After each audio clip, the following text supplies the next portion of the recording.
Yay. Hello. Sorry that we're starting 20 minutes later than we're supposed to, but my life has been chaotic this morning. And, yeah. Jordan came home early for lunch and didn't leave until like 5 minutes ago. For one. And also, I had to take a shower, so. It happens. But now I'm in the house with just me and Noelle. Noelle's in the other room playing with toys quietly. The TV's not being too loud, even though it's still on. Are you gonna come watch your show? Okay. No. She said yeah, but she didn't get up to come over here. She's yeah, and then continued to play over there. Well, I didn't do my sim stream today, and I was trying to wake up for 90% of my day. I got up at like 9:45 this morning, and it is now 11:21. That's I don't know. I got up like at a decentish time, but I could have been up doing stuff. Okay, so in the chat we have Kat. Hello, Kat. How are you? And we have Devin. Hello, Devin. How are you? And we have Elizabeth, or is it still a if? Elizabeth. I don't know. Hello. How are you? I don't recognize your username at all, so I think you're new to my channel, and welcome. Welcome and bienvenue. Sorry we started Welcome. late. And then Charlie's here. Charlie, if you want to hop on screen with us, you're totally welcome. I just have been running so late, I literally only sent the link to Jayce and Amber in our group chat, and that's it. So, but I do usually invite you. Okay. I'm like hella behind on my Camp Nano goals, so I am going to attempt and probably fail to do some catching up. I'm not sure what I'm going to do. I don't think stream format is conducive to the work that I have to do. Right. So I'll probably have to work on something else. That makes sense. Okay, sorry, I'm just trying to grab a timer, and I don't like the ones with music, so I'm trying to find one that looks nice that doesn't have any music. Oh, yeah, because you need the sound for the alarm. I need to hear the alarm, but I don't like hearing the music because I like listening to music that fits the mood of my book or having silence. And I can't have the option to do either of those things if there's music on the timer. You got it without the H sound. Okay, awesome. Welcome, Elizabeth. I hope you enjoy it here, and I hope you like it enough to stay around for the future. Okay, well, since we do, in fact, have a new person in the chat, we should do intros. So, Okay. Jayce, you can go first. I'm Jayce Maxwell, author of Urban Fantasy, editor for Rose City Editing, which I'm actually working on today. Yay! I usually do sim streams on Tuesdays and Wednesdays. The Wednesday one being with Kat and Meadow. On Thursdays, I run a Vampire the Masquerade V5 tabletop RPG, which is a fucking blast, if anyone wants to come. And generally on the weekends, I do my Saturday productivity streams, but this weekend I have canceled everything preemptively because I am getting part 2 of the COVID shot on Friday, and I do not know if I'm going to be lucid this weekend. Nice. My grandma's getting her second shot on Thursday. Cool. I know Jenny's getting her first shot on Tuesday.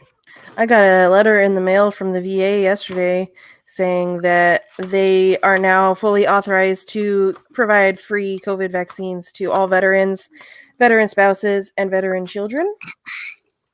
So that's me, Jordan, and Noelle all in one go. I don't think they have the child one fully tested yet. I probably wouldn't do Noelle right away, but it says they sent me 2 letters that are exactly the same. So, VA healthcare system. Our priority is to get a vaccine to every veteran. The Portland, Vancouver, Salem, and vaccination clinics are now open to all enrolled veterans. And then it says to schedule an appointment. It has their phone number listed and what times that they're available for appointments. Or you can schedule online. It says we encourage veterans who are not enrolled in VA healthcare and want the vaccine to enroll. And then if you have already been vaccinated, let us know so we can put it in your record. And then, yeah. And then at the bottom it says it's for spouses and... Oh, no, it doesn't say children. It says caregivers. That makes sense. Yeah. Veterans, spouses, and caregivers. So, me and Jordan in one go. Yes. They're still, from everything I keep hearing, they're still testing it with children. Yeah. I'm not going to give Noelle any vaccine until it's been fully tested, so... Yeah, that is very wise. I'm not an anti-vaxxer, but I am a anti-kill my child, so... I think what they're doing right now is doing the trials where they give half the group vaccine and half the group placebo.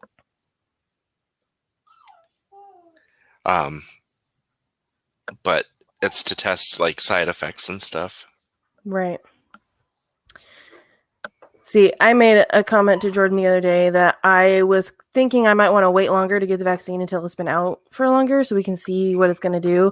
And he was like, but why? It's been fully tested. Like, they did all the proper procedures. They just did it in record time. I was like, yeah, but they did it, like, how come they did it so quickly? He's like, well, because normally it takes so long to do vaccines and stuff because they're waiting for funding and grants and volunteers. And this time they had all the money and grants and volunteers that they could ask for. So they were able to do it really quickly. And I was like, oh, that's a good point.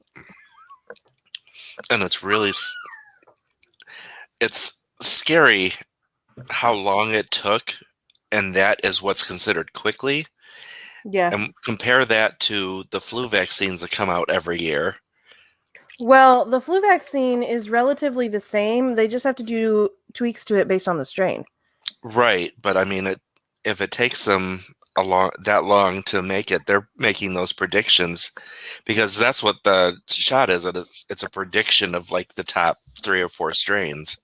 Yeah, they have to guess which ones are going to be the most prevalent and then put that in the vaccine. Mm-hmm. But I feel like the vaccine for flu is not that different from year to year. Like, they probably have the same strains coming up a lot, so they can reuse some like vaccines that have already been made and stuff too. I mean, and then again, I'm not an expert on vaccines, so I have no idea. But that's when people are like, oh my God, the flu vaccine doesn't work because they get so-and-so got the vaccine and got the flu anyway. It's like, do you know how many strains of the flu there are? Mm-hmm. And this is a vaccine against the 3 or 4 top contenders for what's going to be out this year. Your friend or family member or colleague or whatever got a different strain. Yeah. They guess which ones are going to be the most prevalent and probably the most damaging. Mm-hmm. And vaccinate for those. The other ones that you might catch are probably not as dangerous as the ones that they vaccinate for. And the super exciting thing is they're about to enter phase 2 trials for an HIV vaccine. That's awesome. Phase 1 was 97% effective, which is ridiculous as far as vaccines go, because they figured out to actually train the body to make the white blood cells that attack HIV rather than to train the body to attack HIV itself. Because the virus changes so quickly, so they're actually training the body to make the blood cells that kill it rather than just to recognize it. That's really exciting, because if we can get rid of that... Yeah. I do know that they have created medications that have made it basically impossible for HIV to continue to spread. So, like, if you have HIV, you can take medication that would make it so you can't spread it to somebody else. Mm-hmm. Which I think that in itself is awesome. Yeah. And they also have a lot of PrEP Mm-hmm. medications, which is for people who don't have it to not pick it up. Mm-hmm. As bad as last year was, I really feel like we're living in like the medical renaissance right now. Like, there's some really neat stuff. Oh my God! If the AIDS vaccine comes out when COVID is finally beaten. Oh, they're going to be a baby boom like the world has never seen. The entire world's going to be a fucking orgy. There's so much pent-up energy right now. Oh, man. Medical miracles. Looks like Elizabeth can't stay very long. So we should probably get... Okay, yeah, we should do a sprint. A sprint so she can at least get one. Yeah, we've been gabbing about vaccines. Okay, let's do it. 20 minutes. Here we go. 3, 2, 1, go.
Ding, ding, ding, ding, ding. Ding, ding, ding, ding.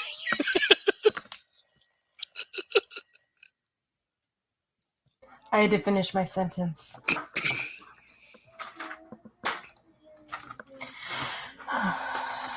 Okay. How did everybody do on that sprint?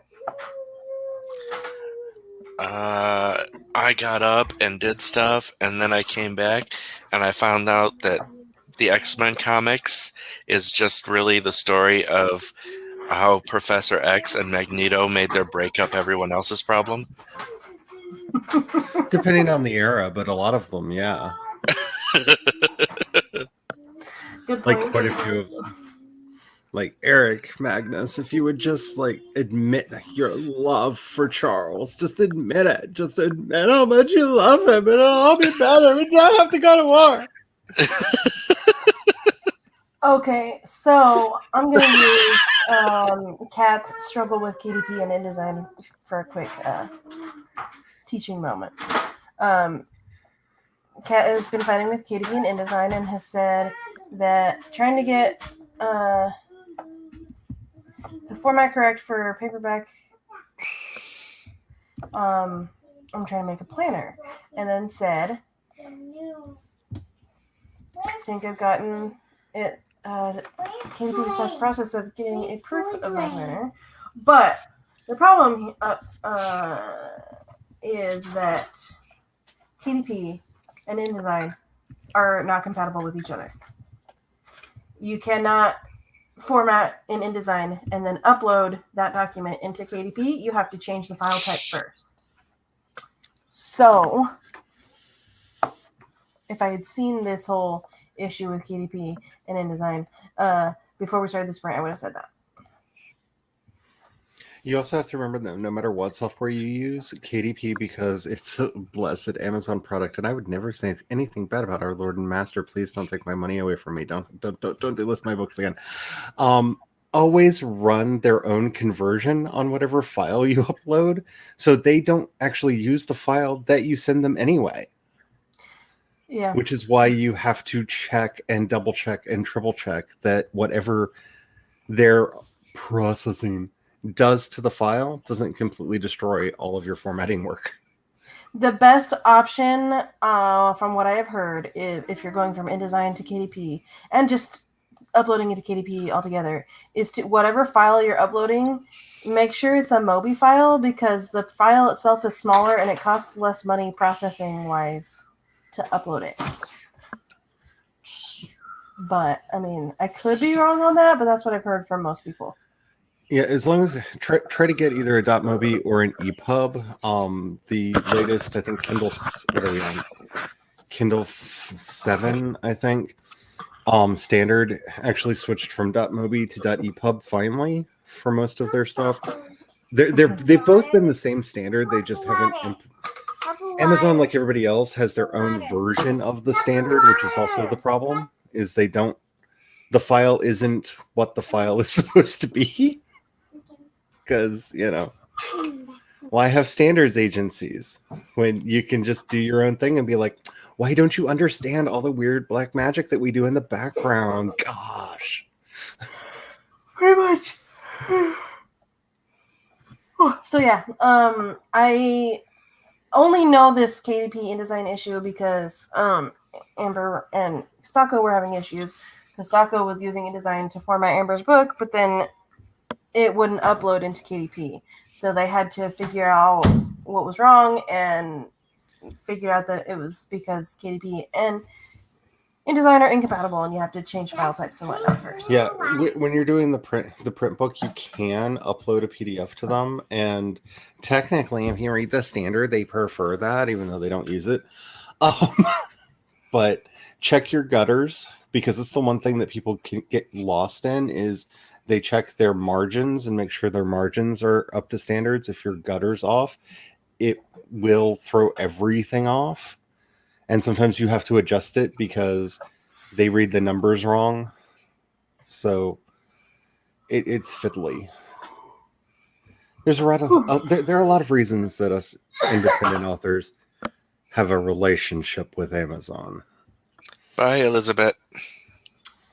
Thank you for being here. I stream on Fridays and Tuesdays, so I hope to see you again in the future. I'm trying to think, because she said she was in Norway. So I'm thinking your night streams, unless she wakes up early, would be not good time for her. Right. Well, Tuesdays I usually start at like 20 minutes earlier than we started today, and then Fridays I start at 10:30 p.m. Eastern. So if you're awake for either of them, I'd love to see you again. And also, half my ancestors are from Norway. On my dad's side. My mom's side, we're all from England. On my dad's side, we're all from Norway. So it's similar to my mix, except instead of Norway, it's Scotland. Well, yeah, so for me, my grandma's mom was English and her dad was Scottish. So I have English and Scottish. And then my mom's dad was German and Native American. But that's a very, very small percentage of my blood. Bleh. Tuesdays it is. Yes, Norway blood. Woot woot. It is the blood of the Norwegians. Basically, I am a Scottish Viking, and no one will tell me otherwise.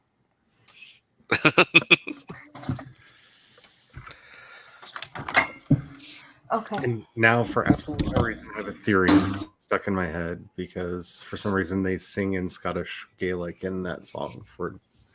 I don't know, they do things. But yeah, I'm very excited. I actually got some writing done. Yay, me It too. feels so good to be drafting. I just wish my brain would let me do it more regularly. Yeah. I don't know if it's because my goal is too large for Camp NaNo, or maybe it's my mental health, but I've been having a really hard time getting myself to write. I know for me, there are 3 chapters in this book I knew were going to be a problem just because how hard it is for me to get into the mind of the character that is the POV in those. But unfortunately, because this was an unplanned kind of prelude to the full story, because I'm basically writing the reader magnet that's going to go out for before the actual book series starts. My mind is all on those books. I'm like, I want to get back to those characters, and I'm just like in this like rush place in my head. It's like I need to hurry up and get it written. Then just let me write it. But I want to know what the other characters are doing. Well, if you want to know what the other characters are doing, we need to get this done first. The events of this story have ramifications for everything. So let me get this one done. But the others, shut up, brain. The others are on the other side of the island. Honestly, I think a big part of my problem is that I started writing it and I realized that there were some issues with the first few chapters that need to be rewritten later. And so then that just shut down my entire drafting brain. Was like, no, you can't work on this at all now. So To quote like my three of my favorite YouTubers who all use the same statement, that's a problem for future me to figure out. yeah, I decided yesterday to skip 2 chapters that are going to be more fun for me to write. So I started writing by hand while I was watching movies, and that's what I started typing up. Yeah, I wish I could do that, but because of an event that is not that far away, I need to get the first few chapters done so that I'm writing the characters before the incident. Because there's a very clear tone shift, and for some of the characters, a change in them afterwards. So it won't mean anything to the readers if they don't know what they were like before the incident. So, yeah. And it won't mean as much to me either because I have to have a good idea of how they changed, you know. Yeah. Why do I do this? I'm gonna say a quick hi to Spence because I didn't do that yet. Hello, Spence. And also Jennifer, I didn't say hi to you either because I noticed I didn't finish going through the comments before we started this print. So, hi Jennifer, how are you? Did you say Yennefer? No, I said Jennifer. Sounded like Yennefer, and I was just like, "That is your Norwegian coming through." That's a kind to your Witcher, Valley Hello, of Plenty. Yennefer. Hello, Jennifer. I cannot wait for the next season of The Witcher. Okay, so me and Jordan have been talking about our bills and whatnot, and we were talking about maybe getting rid of Netflix because they're raising our subscription price for one, and a lot of the shows that we watched have just not really been that good. But I was like, but The Witcher, I really liked The Witcher, and they confirmed it for a season 2, and I want to watch season 2. And a whole cinematic universe, because we're getting the prequel series about the man who made him into The Witcher, and we're getting another series, I think, Jasper's Adventures. They're giving us like 2 more series that are going to be ongoing with it. So we're going to get so much Witcher. And I've liked a lot more of the stuff on Netflix, original stuff, than Jordan has. But then again, we have really different tastes. So, like Virgin River, I really like Virgin River, and he hasn't watched it because I don't think he would like it because it's too much drama for him, I think. But I think he would like The Witcher. He just hasn't watched it yet. Yeah, we watched the first episode of The Nevers yesterday on HBO Max, and it's a show that exists on HBO Max. Oh, I have that now, by the way.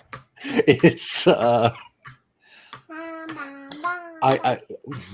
forgot that Joss Whedon created it because after everything that happened, they like stopped talking about him at all until like the final credits rolled, and they're like, created, written, and directed by Joss Whedon. And I was like, oh yeah, this was your thing. Oh yeah.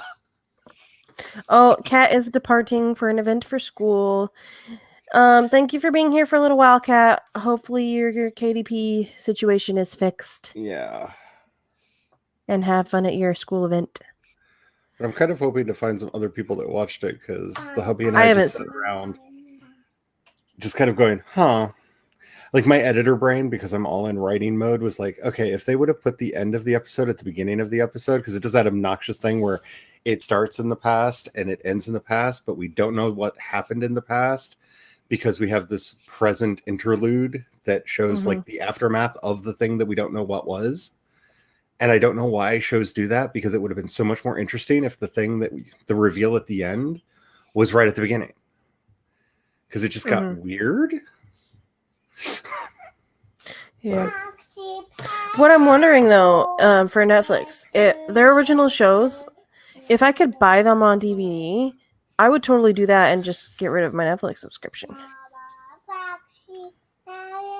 Netflix, you should offer your original shows on DVD.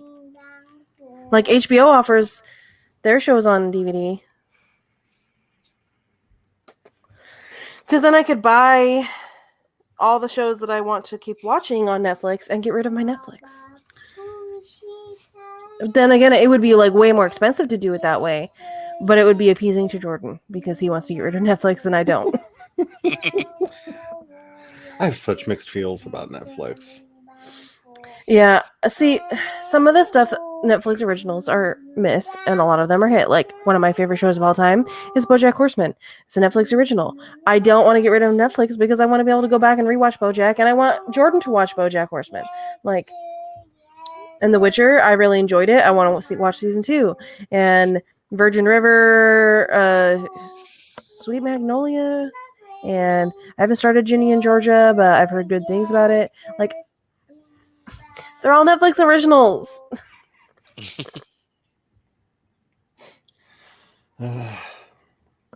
I just hope that they get over their thing that a series can only be like 3 to 4 seasons long, because it's making the final season of a lot of their shows feel so rushed, because the showrunners all had these ideas before that rule came in.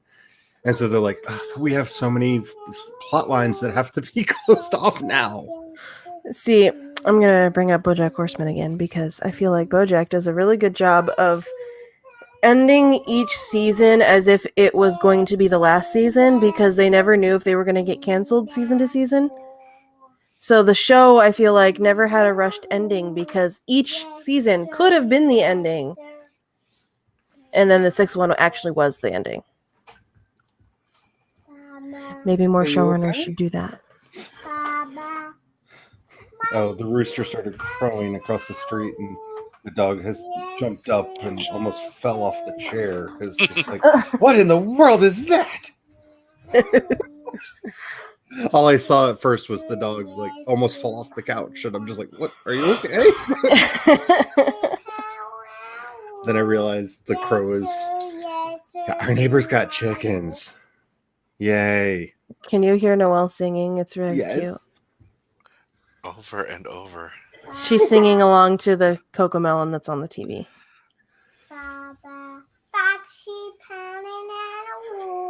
Handing any wood. Handing any wool. That is so She does the same. She does the same thing for "How do you do?" She goes "How and do." Like, why are you adding so many syllables and letters that aren't in that sentence? Because it is the cuteness. Yeah, That's how you get the irresistible cuteness.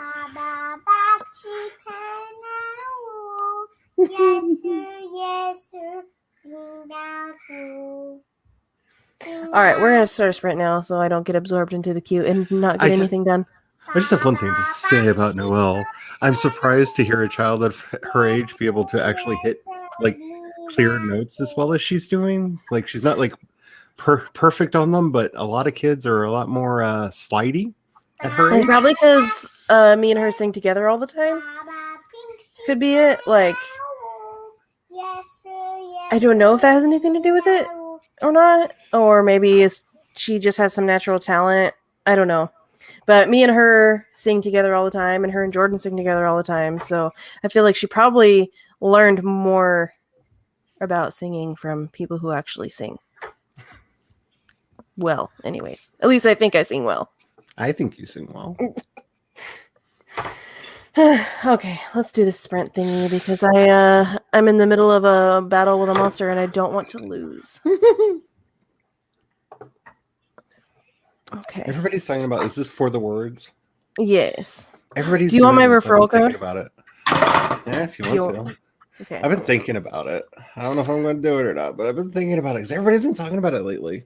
Okay, you know what? I was one of the first people on that one. You know what and you just reminded me of? So long ago. Charlie, when you were saying that just now, it's like, girl, don't do it. It's not worth it. I'm not going to do it, girl. I'm just thinking about it. I did it. Oh, you know me. You know me all too well. Now, I didn't leave it because to knock for the words or anything.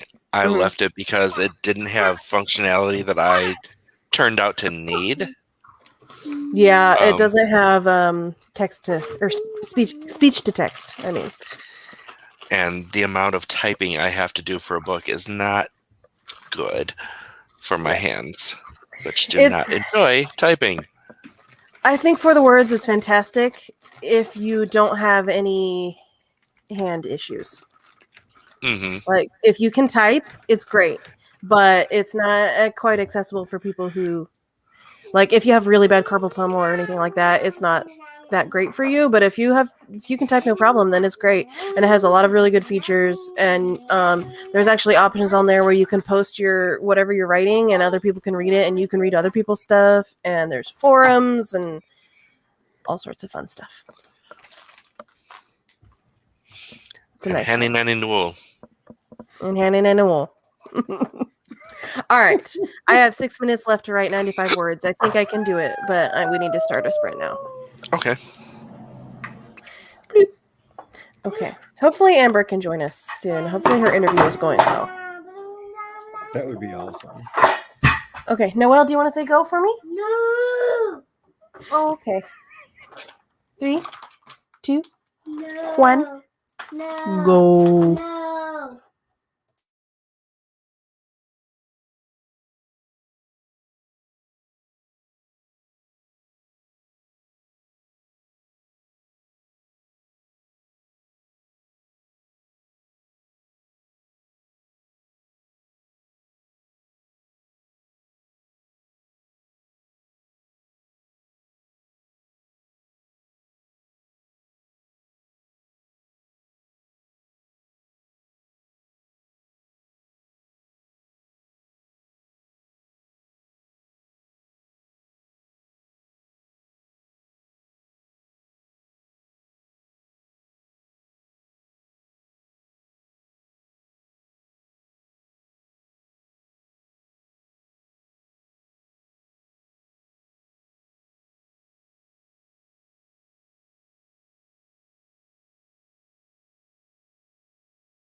Yay! I finished that monster that I had initially beat, or had initially needed to beat, and then I went and changed Noah's diaper, and then I came back and started beating another monster, and I have 108 words left on this one. I was watching a video, and there was a weird bell alarm clock that went off, and I'm just like, when is she going to address that in this video?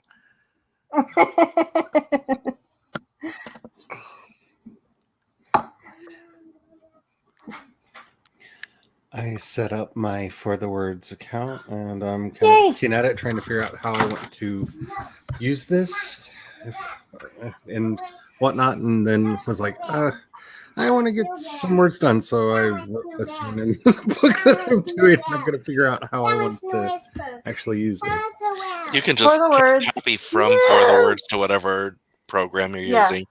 Yeah, I figure that's probably what I'm going to do. It's just I had one of those anxiety moments where you're like, how is this ever going to work? Yeah. The only thing I don't like about copying from For the Words into a document is that it doesn't have smart quotes when you copy it over. And, for some people that may not bother them, but for me, it drives me fucking crazy. And every single time I copy a section that I wrote into my document, I have to change all the quotes to smart quotes before I can proceed. Is there a quick way to do that? I do find and replace for all of the apostrophes, and then I do find and replace for where I have it, because I use Google Docs. So in Google Docs, this is the way I have to do it. I have it so that if I replace the quotes, I have two options when I click on the thing that I'm going to replace it with, and it has the ones that curve one way and the ones that curve the other way. And I have to go all the ones that curve inward this way and all the ones that curve inward this way. I have to do one and then the other. But how does it differentiate with the find and change? Because I would think that if you, let's say you did a close quote, wouldn't it pick up all the straight quotes? Yeah. So even the places where it should be open quote would be close quote? Yes. Which is why you have to do all the open quotes and then all the closed quotes. And you can't, when it comes to the quotes, you cannot hit replace all. You have to go one by one. Oh, one by one. Okay. See, I don't know how this works on Windows, but in Scrivener, when you export, there's actually under formatting, you can toggle use smart quotes, and it will automatically fix them. I know, at least in the version that I have, because I don't worry about it in draft. There actually is an option to export your files from For the Words. You can export them as a document, a PDF, or a text file. Well, the text file would have no formatting. Yeah, so you'd want to do probably a Word doc. Yeah. I just haven't used that because I've never actually finished a project on For the Words exclusively yet, but I am considering maybe, because I always copy and paste after I'm done with a sprint. I copy and paste what I wrote into my document because I like to be able to back it up in multiple places. So back it up, girl. Back it up. I wondered how long it would take you to say that. Back it up. Back it up. You got it. You got it. How many words have I written so far? I don't even know. Copy. Paste.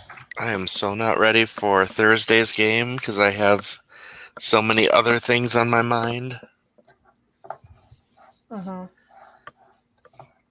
That's one of those things that's like, how do I justify working on the game when I have client work to do?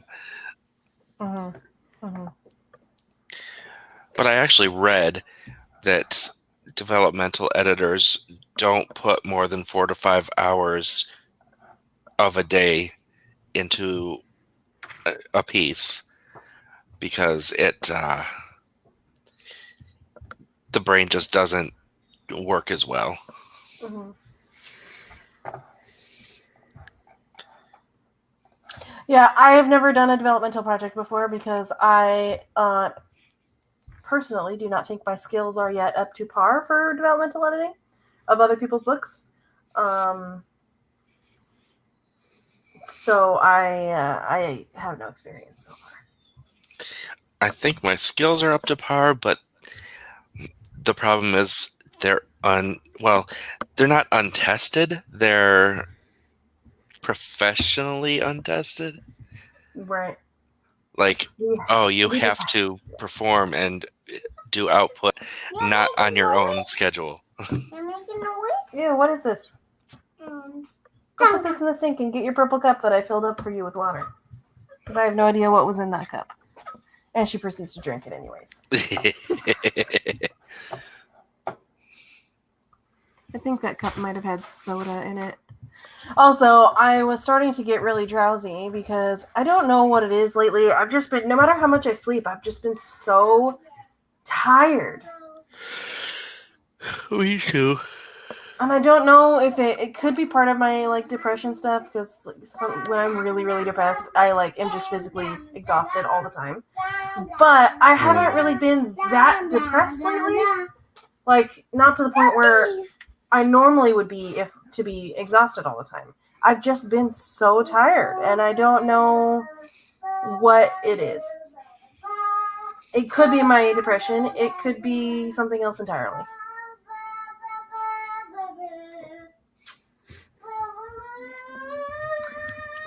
Frustration.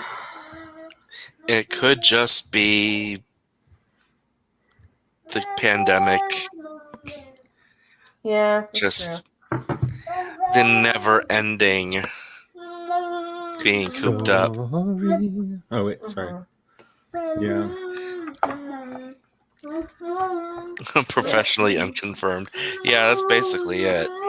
Yeah, so Jayce has done a lot of work for friends, developmental editing wise, but not a ton of it for paying clients yet. So I know that my skills are up to par for copy and proofreading, but nothing other than that so far. As soon as I start getting money in though from clients, I'm going to take some of the classes on EFA for line editing, I think. Yeah, line editing is just having a sense of poetry and flow. That's something that I struggle with in my own writing. So even if I don't end up doing line editing for our clients, I think taking a class about line editing would help me in my own writing anyways. Mm-hmm. So, you know who I think would be among people we know who would be better than they think at line editing would be Cash. Yeah, I can see that. She has that poetic nature, and you can see it. Yeah, I can see that, yeah, for sure. Because line editing doesn't technically need to be like super grammatical always, because that's what the copy editor is for.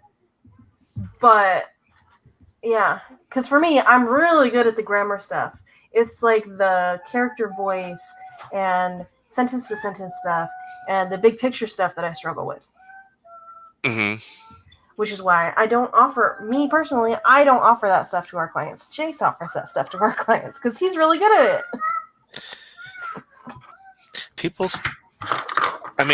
Our friends have said I'm good at it. It's one of those things where, as far as my writing is concerned, I feel I don't get, what's it called? When you don't feel Imposter syndrome? Yes, I don't get that. I'm getting it for the developmental editing. Yeah, I get imposter syndrome in literally every single aspect of my life, so you're lucky that you don't get it with your own writing. Although I think it's awesome that you don't get it with your own writing because truly your writing is chef's kiss.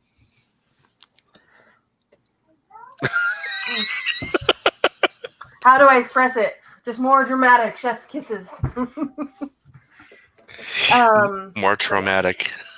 More Traumatic chef's Oh my kiss. gosh. Okay, That's when you so do it and your hand just like breaks someone's nose when it goes forward.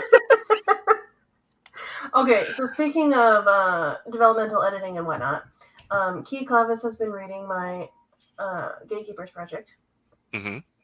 and she made a comment about Alex's PTSD, saying that she doesn't think it's entirely believable that she would have PTSD because PTSD is a response of trauma where you were powerless and couldn't fight back, but she did fight back and won in the end. So she doesn't think it's entirely realistic that she would have as severe PTSD as she has, and I am struggling with that. Now I'll have to mull that over. Yeah. Because she said, in terms of PTSD, you're doing a good job portraying it. Like, it's very clear that that's what she's, suffering from. However, and then the explanation of why she doesn't think she would actually have PTSD. And I was like, damn it, you might be right. And now I don't know what to do with myself. It's from the attack in chapter 2, right? That you're talking about? Mm-hmm. Maybe the attack needs to be ramped up. Make it way more brutal than it is. And make it so she really is powerless. Okay. So either make it so she's powerless or cut down the PTSD. Those are my options. Mm-hmm. I can't... Well, I don't know if you've rewritten it, but I can't remember how she gets out of it. The second chapter attack has not changed. So he breaks into her house, and she comes home, and he's in her house already, and then she's about to leave, and he stops her and turns into the werewolf, and she fights back at first. She kicks him in the balls, and he gets really mad and swipes at her. She drops down to the floor and tries to crawl away, and he grabs her and pulls her towards him, and then she is struggling to get away, and she kicks him in the face, and he stumbles back, and she runs to get her pistol, and then he throws her against the wall and almost strangles her to death. And then when her boyfriend gets home, he goes after the boyfriend, and she jumps and hold arms around the neck and feet up on the door jamb to keep him from going out of the room to go get her boyfriend. And then he bites her arm and basically mutilates her arm, and then she's able to get her pistol, and she shoots him in the face and runs away. And her boyfriend stabbed the werewolf with a knife, but it didn't do anything. That is probably the most boring description of a fight scene that I've ever seen. And I've read several books that sounded like that. It's a lot more intense and interesting when you're actually reading the chapter, because I don't just skim over it. It's yeah.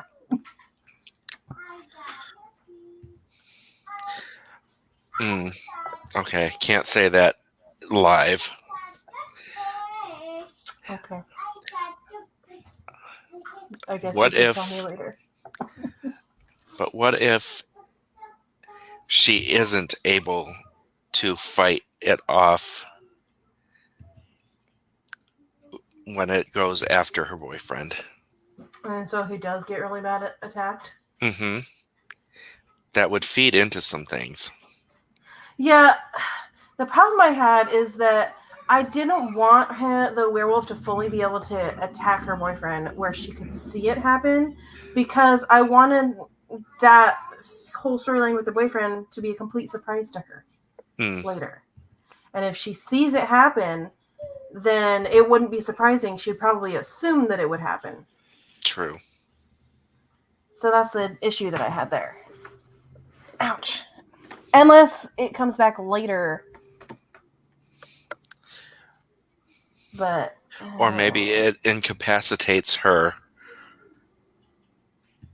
and she only hears secondhand that,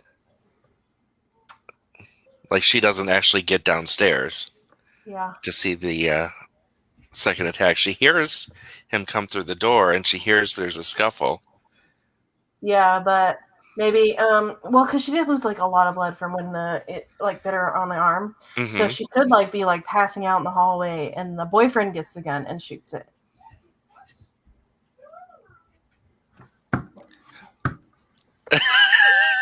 Options. Are you looking for a pen?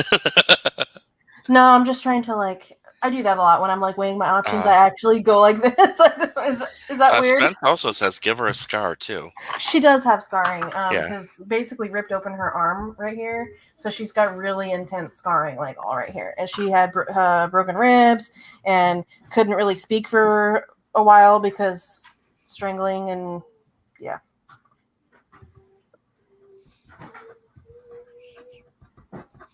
Okay. Written down. I'm supposed to have shelved this project. I don't know why I keep coming back to it. What is wrong with me? Because you are mentally unshelving it. Okay. She wins, but at a cost. I give her a scar. Yeah, she does get a scar. And there is a cost in the end that she doesn't know of right away until later. Let's see. I'm with Meadow on that. Literally every aspect of my life, though, instead of the I'm happy for you energy, it's more of a fart noise energy, as in here.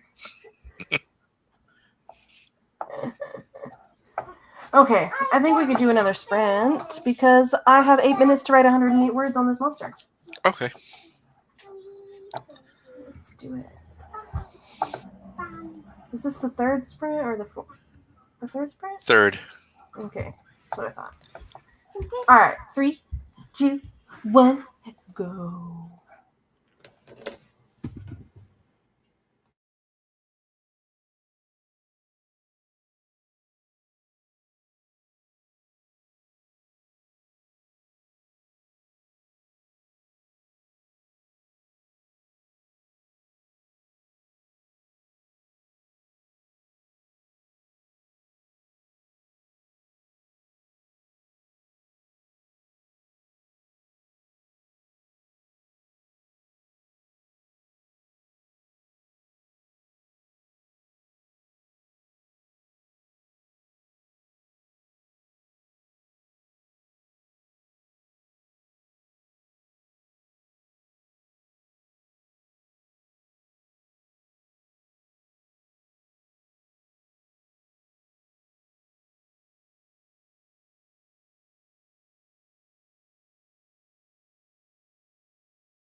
Yay, another sprint done. Woo! Whoa. Whoa. Oh my gosh. I have coffee now. And also, look at this cute mug I got from the store there. That is It's so an cute. M. Yeah, you can't see the color very well, but it's like a light turquoisey blue color. It looks very periwinkle on the screen. Yeah, the camera is not picking up the actual colors of the life around me right now very well. Like, my hair is like aquamarine, like really bright aquamarine, and it looks so like Blue. yeah, it looks like navy blue right now. Cat has returned. The cat came back the very next day. Only an hour later, actually, in this case. Okay. Wonderful. Kat, I am glad you returned. And Spence says, Meadow inspired me to pull out my shelves project and start diving into the dumpster fire that world is. Oh, I'm glad I inspired you, but you should give your work more credit than you're giving it. Yes. If anybody's world is a dumpster fire, it's mine, and it's quite intentional. I was going to say, your dumpster fire is so on purpose. Oh, it is so on purpose, and I'm loving it. Burn, baby, burn! You're like J.R.R. Tolkien meets John Waters. A little bit, yeah. Well, my shelved project, I wouldn't say it's a dumpster fire, but the reason I decided to shelve it, because obviously I haven't actually shelved it, the reason why I decided to take some time away from it is because I was having just a really, really, really hard time getting into the characters' voices and with the editing and like there was a disconnect between me and the project that didn't used to be there, and it was basically torturing me every time I would sit down to work on it, and also basically torturing me every time I would not be working on it. So I just decided I'm going to take a break from it altogether. It's going to go sit over there by itself, and I will come back to it when I'm ready. So I did defeat my first monster in For the Words during that Yay! sprint. So what do you think? I'm proud of you. I'm really curious about whether or not I want to use it as like the private link to share with people the story, or like I honestly don't care when people read my stuff. I've had books pirated in the past and it made them sell better. So, like I really don't care when people read it. So I don't know if I'm going to use those features or not. I wish I could figure out how to change my avatar in there. Not that I just don't like the really super hot purple haired chick that it auto generated for me, like really on brand, but there should be a way to change your avatar. I believe you have to go to, hold on a minute. Let me figure this out for you. I haven't changed mine in a while, so I can't remember. But it does feel weird being like oh, that's right. Okay, so if you go to the swords, this says game, and it's the two swords like this, and you go to wardrobe, that has all the things. But in order to earn new items for your avatar, you have to beat more monsters and get prizes from the monsters to update your avatar. Because you can update off the basics that they offer in the game, but for more detailed stuff, you gotta earn it. Cool. I just wanted it to be a little bit more, let's just say, I like the super hot chick that they put in there as a default, but I would like, the green and red, like, oh, there we go. There's some black clothes. Yay. Yes. Yeah, that's how you do it. Yeah, the funny thing is, when I was playing, there were a couple of things that I wanted to tweak my character to make it look as hot as I wanted him to. And it was cheap stuff, and there's all this, like, all these, like, wings and all this other extra add-ons and stuff that people are like, yeah, I'm going to make it cool with that. And it's like, I just want him to be hot. and he's a cat now, and I don't need all this extra stuff because Yeah.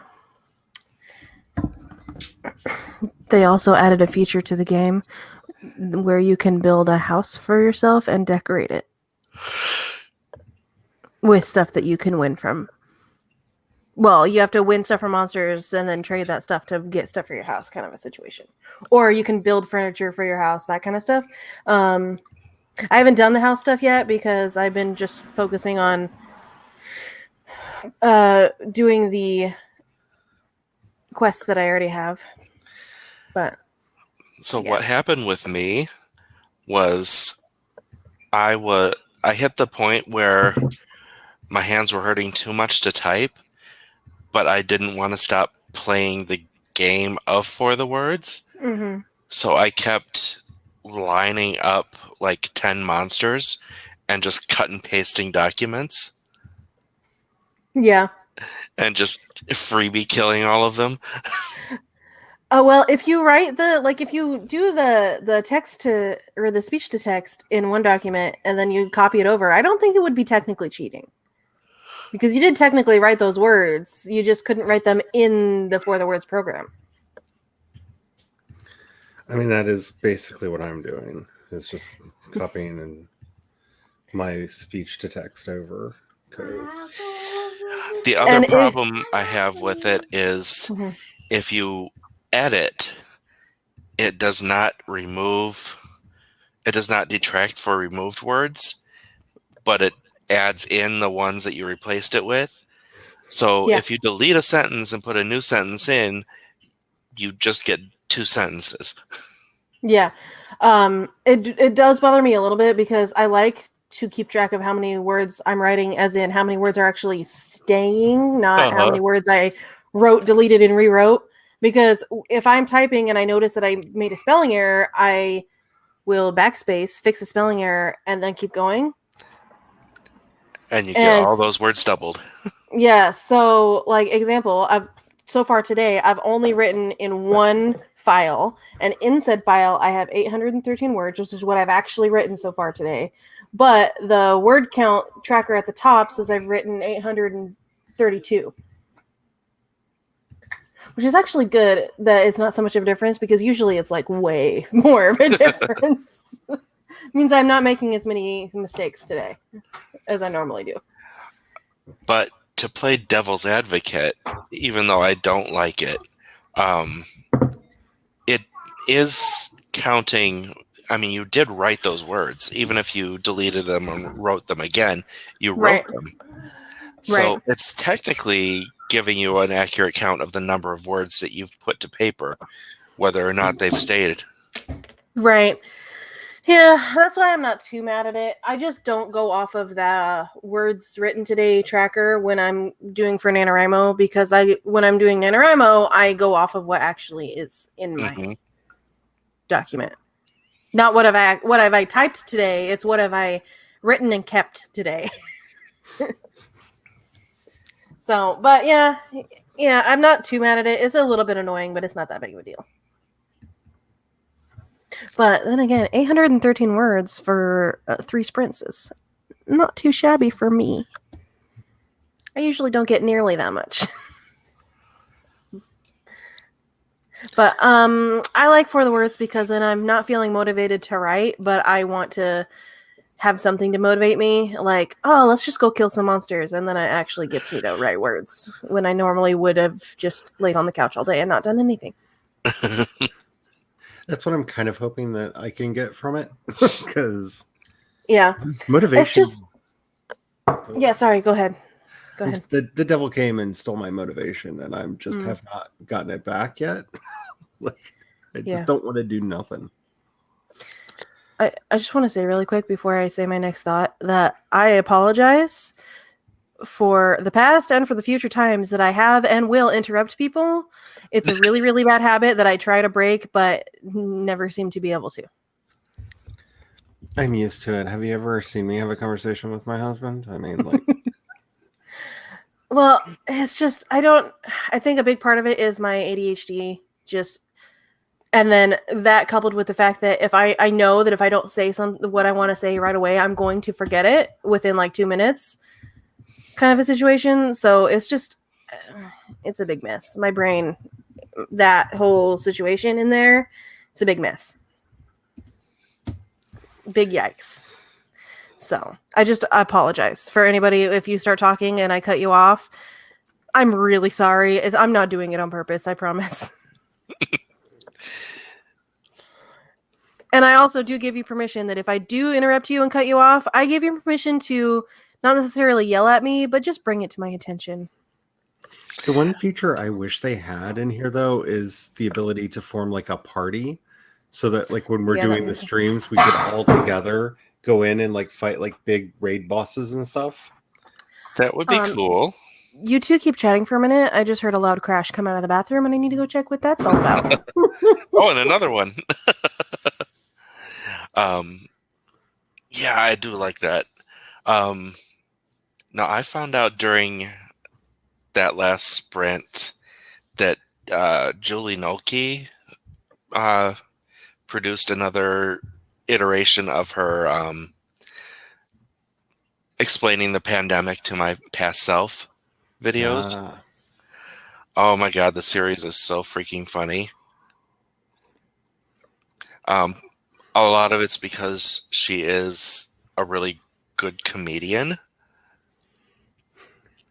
I wish I were funny. Like, I really do. Like, I know people laugh at me all the time, and I think some of it's intentionally, but like, I don't have that sense of humor where I can, like, write funny. You know what I'm saying? Like, a few of my books have jokes in them, and I'm always amazed when that like one person who read it's like, oh, that was so funny when this happened. I'm like, oh, you got my humor. But yeah, if anyone hasn't seen it, it's explaining the pandemic to my past self, but make sure you get Julie Nolke, Nolke, because there have been so freaking many people that have copied the format and the topic and done it so badly, like not even remotely funny. See, that's why I said what I saw the first two. For the I think she just released the 5th. With my 1 year on YouTube coming up, I thought about like doing a video like that, like explaining the last year to younger me, because I think if I could pull it off, it would be really funny, because younger me would be so confused. Like, you're doing what with a camera now? Like, what? Like, just completely lost. Like, you're live streaming? Like, don't you remember how you felt when your friend said that they were going to be a live streamer on Twitch and all the crap that you gave them? Yeah. About that. About that. Like, in my defense, that was like 4 years ago, and nobody really knew that this was a thing, and nobody was really going to stuff like this. Like, but I don't know that it would be funny, and I don't feel like taking the time to record what might be a potential train wreck that I have to throw away.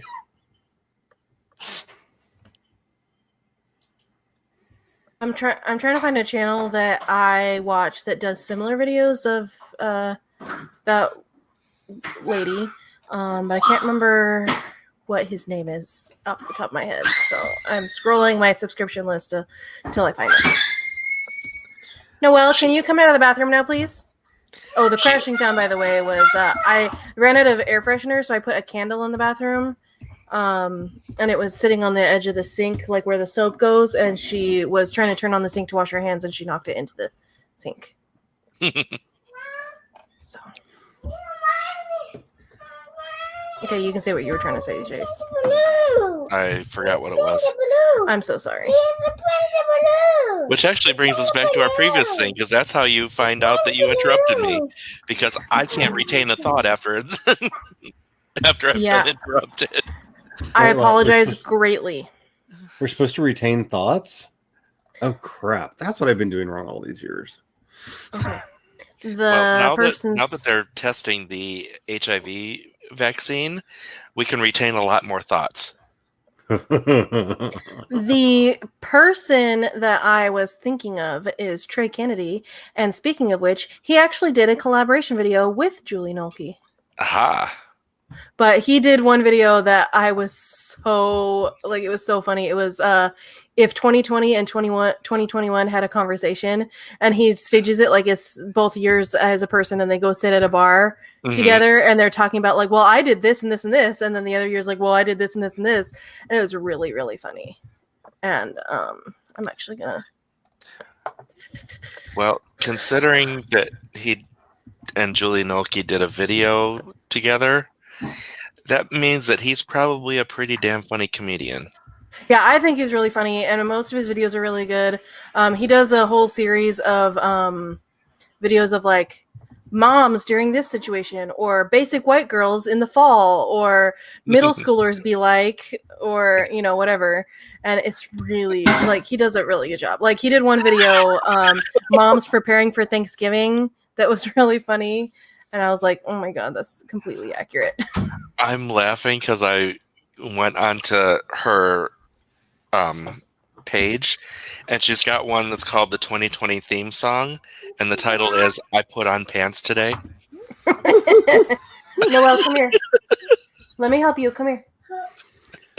And if that isn't accurate, Oh, Legal Eagle did the top his March Madness video on the best legal Zoom mishaps that have happened in courtrooms and whatnot. Like people not wearing pants, one guy deciding to go off and have sex with his secretary in the middle of the thing while broadcasting that to the entire court. One girl number because we found.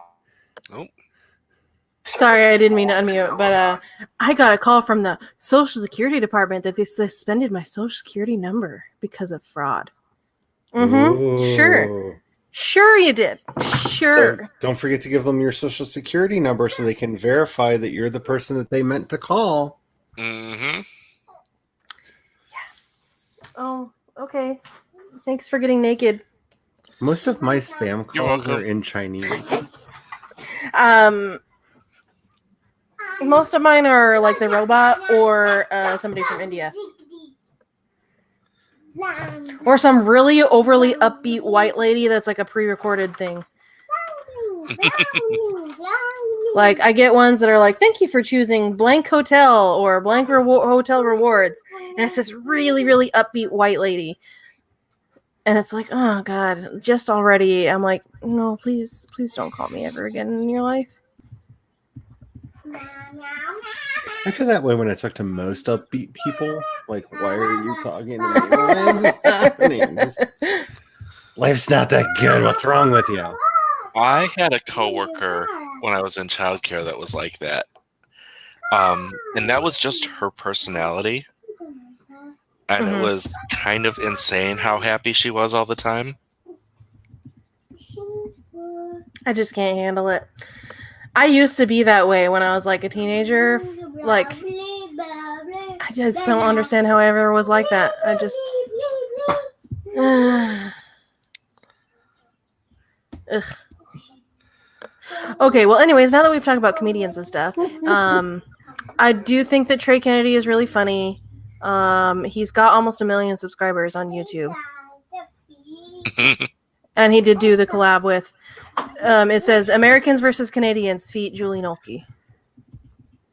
I think that came up on mine as well. Yeah, so I haven't watched it yet, but the last video I watched from him was the if 2020 and 2021 had a conversation, and he uploads like once a week, I think, and so I've got like 8 videos from him that I need to watch. Or maybe he uploads twice a week, because that one was a month ago. So I think it's twice a week then. His most recent one is bachelor parties versus bachelorette parties. I'm feeling that'll be a fun time. I saw one that Julie did during the last sprint, and it was her and a friend meeting up in a park after like the winter in quarantine. And the hardest question for them towards each other was, "What's new?" Because for each of them, it was just like, Nothing. I trimmed my hair with a toenail clipper. That's me. It's going to be like how I know the pandemic is over, because all I want to do is go to a salon, sit down in the chair, and say, "Do magic to my hair. Just do something. I don't even really care. Just don't cut it short. Just do stuff." I haven't done anything with my hair at a salon, but I have gotten my nails done during the pandemic. And one of the salons I went to did not do a super great job with like COVID stuff. Like they were super busy, so they didn't really have the option to space people out as much as they probably should have. Noelle, you're too loud. But this other salon that I went to just for my manicure to get backfill, they only take one client at a time, and it's by appointment only. So it was just me and the guy doing my nails, and that was it. Nobody else was in the entire building. Wow. Yeah. And when I called to schedule my appointment, and they're like, "How many people?" And I was like, "Oh, just one." And they're like, "What service?" And I was like, "Oh, I'm getting backfill on my acrylic." And they're like, "Okay, here's your time." And I went in, it was just the one guy there, and I was like, "Hi, I have an appointment." And he's like, "You're Meadow, right?" And I was like, "Yeah." And he's like, "All right, come over here." And he had everything ready for me, and like it was nice. And he did a really good job on my nails, because the first place, did not do a very good job on my nails, and I had 2 of them fall off like 2 days after I got them. But it was a fun time. It was great. I'm going back there from now on. I miss having my nails done. I'm letting mine grow out because they're a little bit too short for the nails to stick to them, and also I don't want to have them do the file thing on them with like over places that have already been filed down really thin. Yeah. So I'm just gonna I had 2 more nails fall off, like, because I was supposed to go back 2 weeks later and get backfill again, but I didn't. So I had 2 more nails fall off like a month later after that, which, it's my own fault because I didn't maintain. But I was like, okay, whatever. So I took the rest of them off, and I'm just letting my nails grow out a little bit before I go back again and get a new set. And then I told Jordan I need $25 every 2 weeks to keep my nails looking wonderful. Well, there you go. I'm laughing so hard. I scrolled down, and there's a video from James Turner, one of the Australian sim people, Mm-hmm. and it says The Sims 4 is perfect in every way, and it's got this toddler hugging the dog, and the dog is all like Lovecrafty and twisted around, and the head is backward over the toddler's head.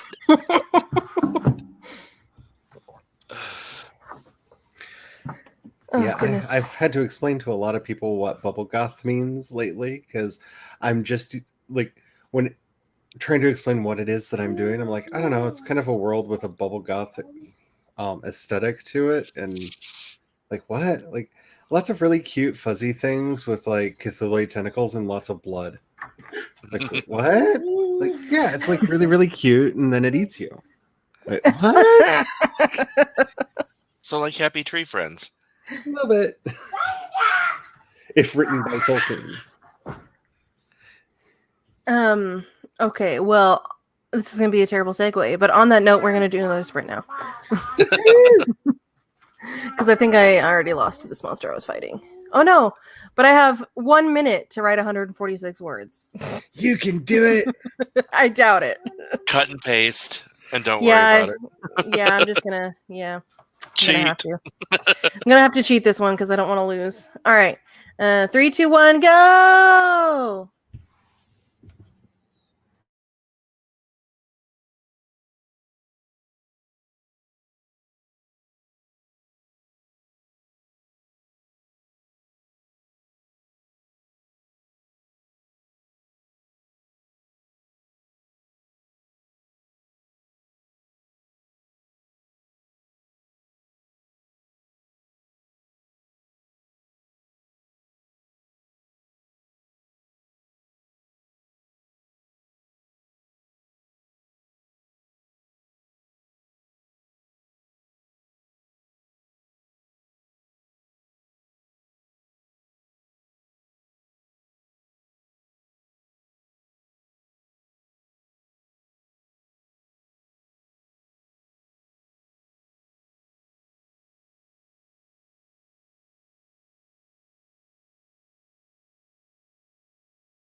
My daddy is riffraff, and my mama is a pawn shop.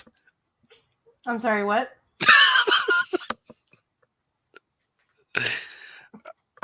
I was watching something. Oh, okay. It was America's Next Top Florida Man. Oh, God. But yeah, What the hell, Florida? my mama is a pawn shop. Oh my God, there was this TikTok that I was watching the other day, and there's this lady grabbing a wild corn snake. It was a huge corn snake. And it was, she like picked it up and it was like swiggling all over and it kept biting her like all over the place. She's like, honestly, it doesn't hurt that bad. I don't know. Maybe it's just because I'm from Florida. And she grabs the snake and puts it around her neck and just strolls off. And the caption of it was like, them crazy Florida ladies. And I was like, oh my God. So I finished another monster, and for this quest that I am trying to complete, I need to defeat 6 more of this particular monster, and then I get my prize. Yeah, For the Words kind of destroyed my productivity this sprint because Oh. Well, no, I was running around reading all the different quests that you can do and trying to figure out all the different items and all that. And okay, this could be fun. Once you get into it and you're like, you know how the game works and you know, like, you figure everything out, it's not as distracting because like then you've explored all the things that you need to learn about for the game and you can just be like, all right, so here's the quest I want to do. And then you can just go do it. And you don't have to be as distracted of like looking through everything anymore. It's a little bit distracting at first. I'll give you that. The funny thing is, if you want to use it effectively as a writer, you need to ignore the stuff that they wrote.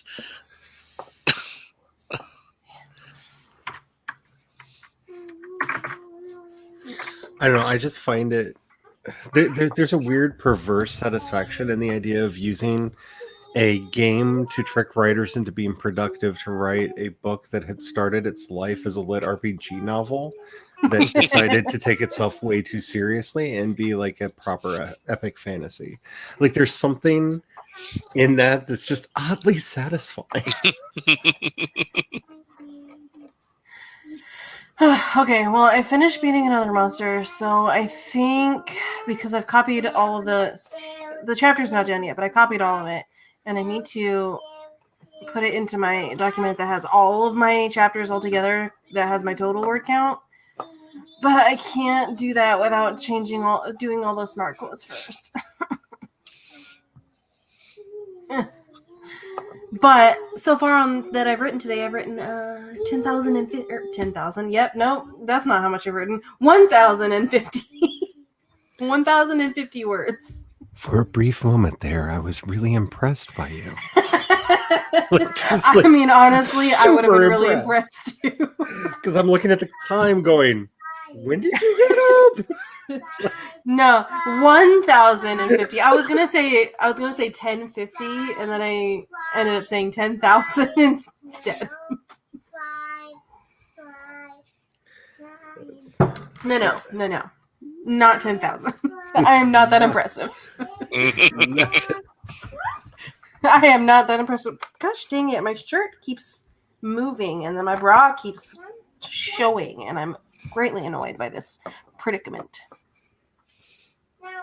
Noelle, you're supposed to be snuggling up on the couch and getting cozy. No. Don't tell me no. I am your mommy, and I know what is best for you. She was having a rough time because she's tired, and so I told her to go lay down, and she lay down for all of like 30 seconds. So I've gotten 627 words so far today, which Yay! feels like a major victory. So That is a major victory. This is the most I've written in like a week today. Like today's words is the most I've written in like a week. So I am, even though 1,050 is not that much words, it's not as many as I've written on other days. It's a great victory because it's more than I've written in a week. Ouch. I'm just Okay. hoping I can get stable enough that I can get back into the habit of just at least 2K a day, because I used to be able to get up to about 2K by around 2-3 o'clock, and I miss that. Like knowing like anything else I do today is gravy. Like if I need to work on outlining or editing, and my mind will not allow this. I am supposed to write 2K a day to reach my NaNo goal, but I have not been writing 2K a day. I'm supposed to be at 26,000, and I'm at a little over 14,000. So, fuck my life and all that. Okay. This replace all. Yay, all of my apostrophes are girly. Woo! Oh, girly. I thought you said girly. Yep, they're all girly. Don't you know anything, Jayce? They're all full of snaps. They got their hair done. Their nails are on point. I was like, how do you make a girly quotation Oh, seriously, mark? if you don't know what a girly quotation mark is, you never pass notes in school. I'm just saying, you just outed yourself, and I know this about you now because I have seen, when I was in school, I got some of the girliest handwritten letters ever. My personal favorite ones are the quotes that would start kind of be made to look like hearts and stuff because, artistic license. Like, girl, do you not remember this? I feel called out, but you're right. I am not going to comment because I grew up in the time past the era of no passing. Well, yeah, if you've got a cell phone, you could just type to the other person. It takes all the fun out of it. It I really know. does. I know. See, I got a MySpace page literally like 2 or 3 months before MySpace became irrelevant.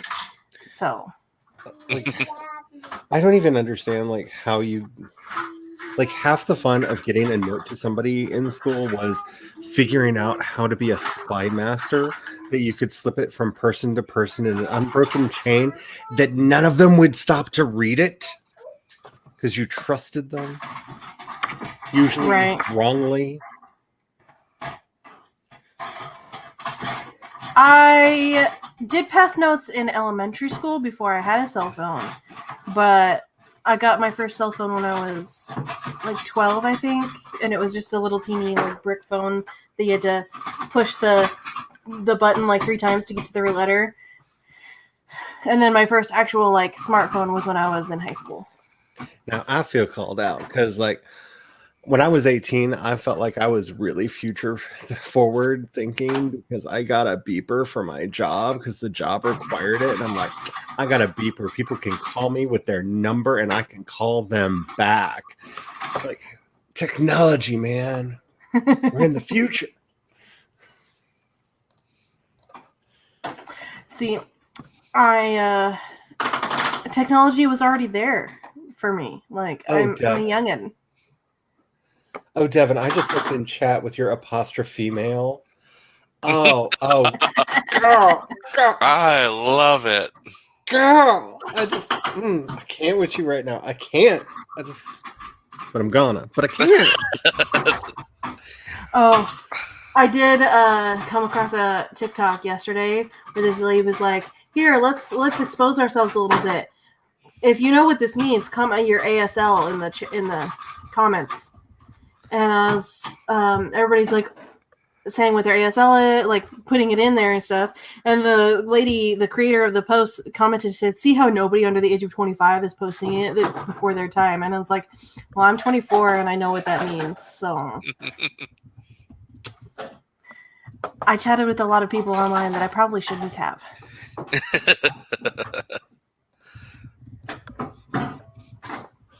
Do you guys know what your ASL is?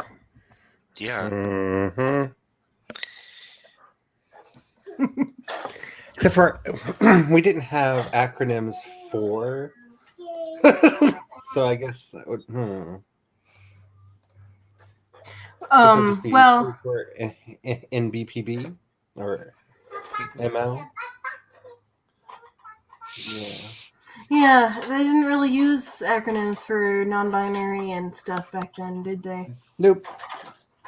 Yeah, so for me, it's just 24FOR. But for you, I guess NB would be.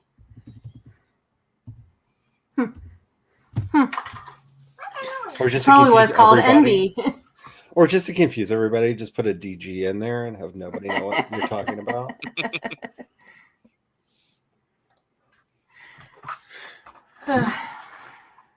Man. Old times. Man, I remember all those conversations with that back in college. And looking back at how naive I was. Damn. Oh, naive me was a dangerous thing for this world. No, see, I wasn't just naive. I was naive and romantic.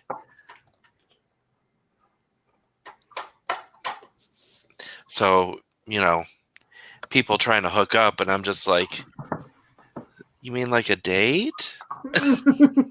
No, that's not what I mean. I just want to get all up in there. Yeah, dating and I weren't friends. Like, I wasn't aromantic, I was anti-romantic. Like, so was the entire population of my city. yep. We used to call that the benefit of being queer. I don't need to buy you flowers. There ain't no chocolates coming in here, and eat before you show up, okay? Jayce, I have a question. Where did you go to college? U of M. Oh, cool. I was just wondering.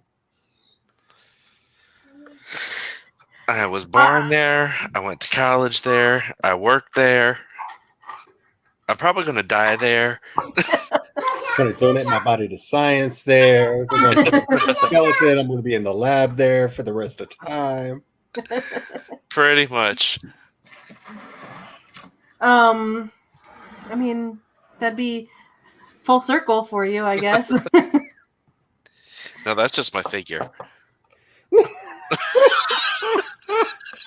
Okay, I have an editing question / grammar question.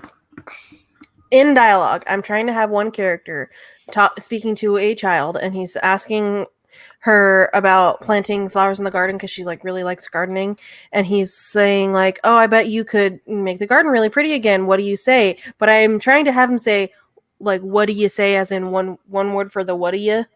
Mm-hmm. How do I spell that? WHA.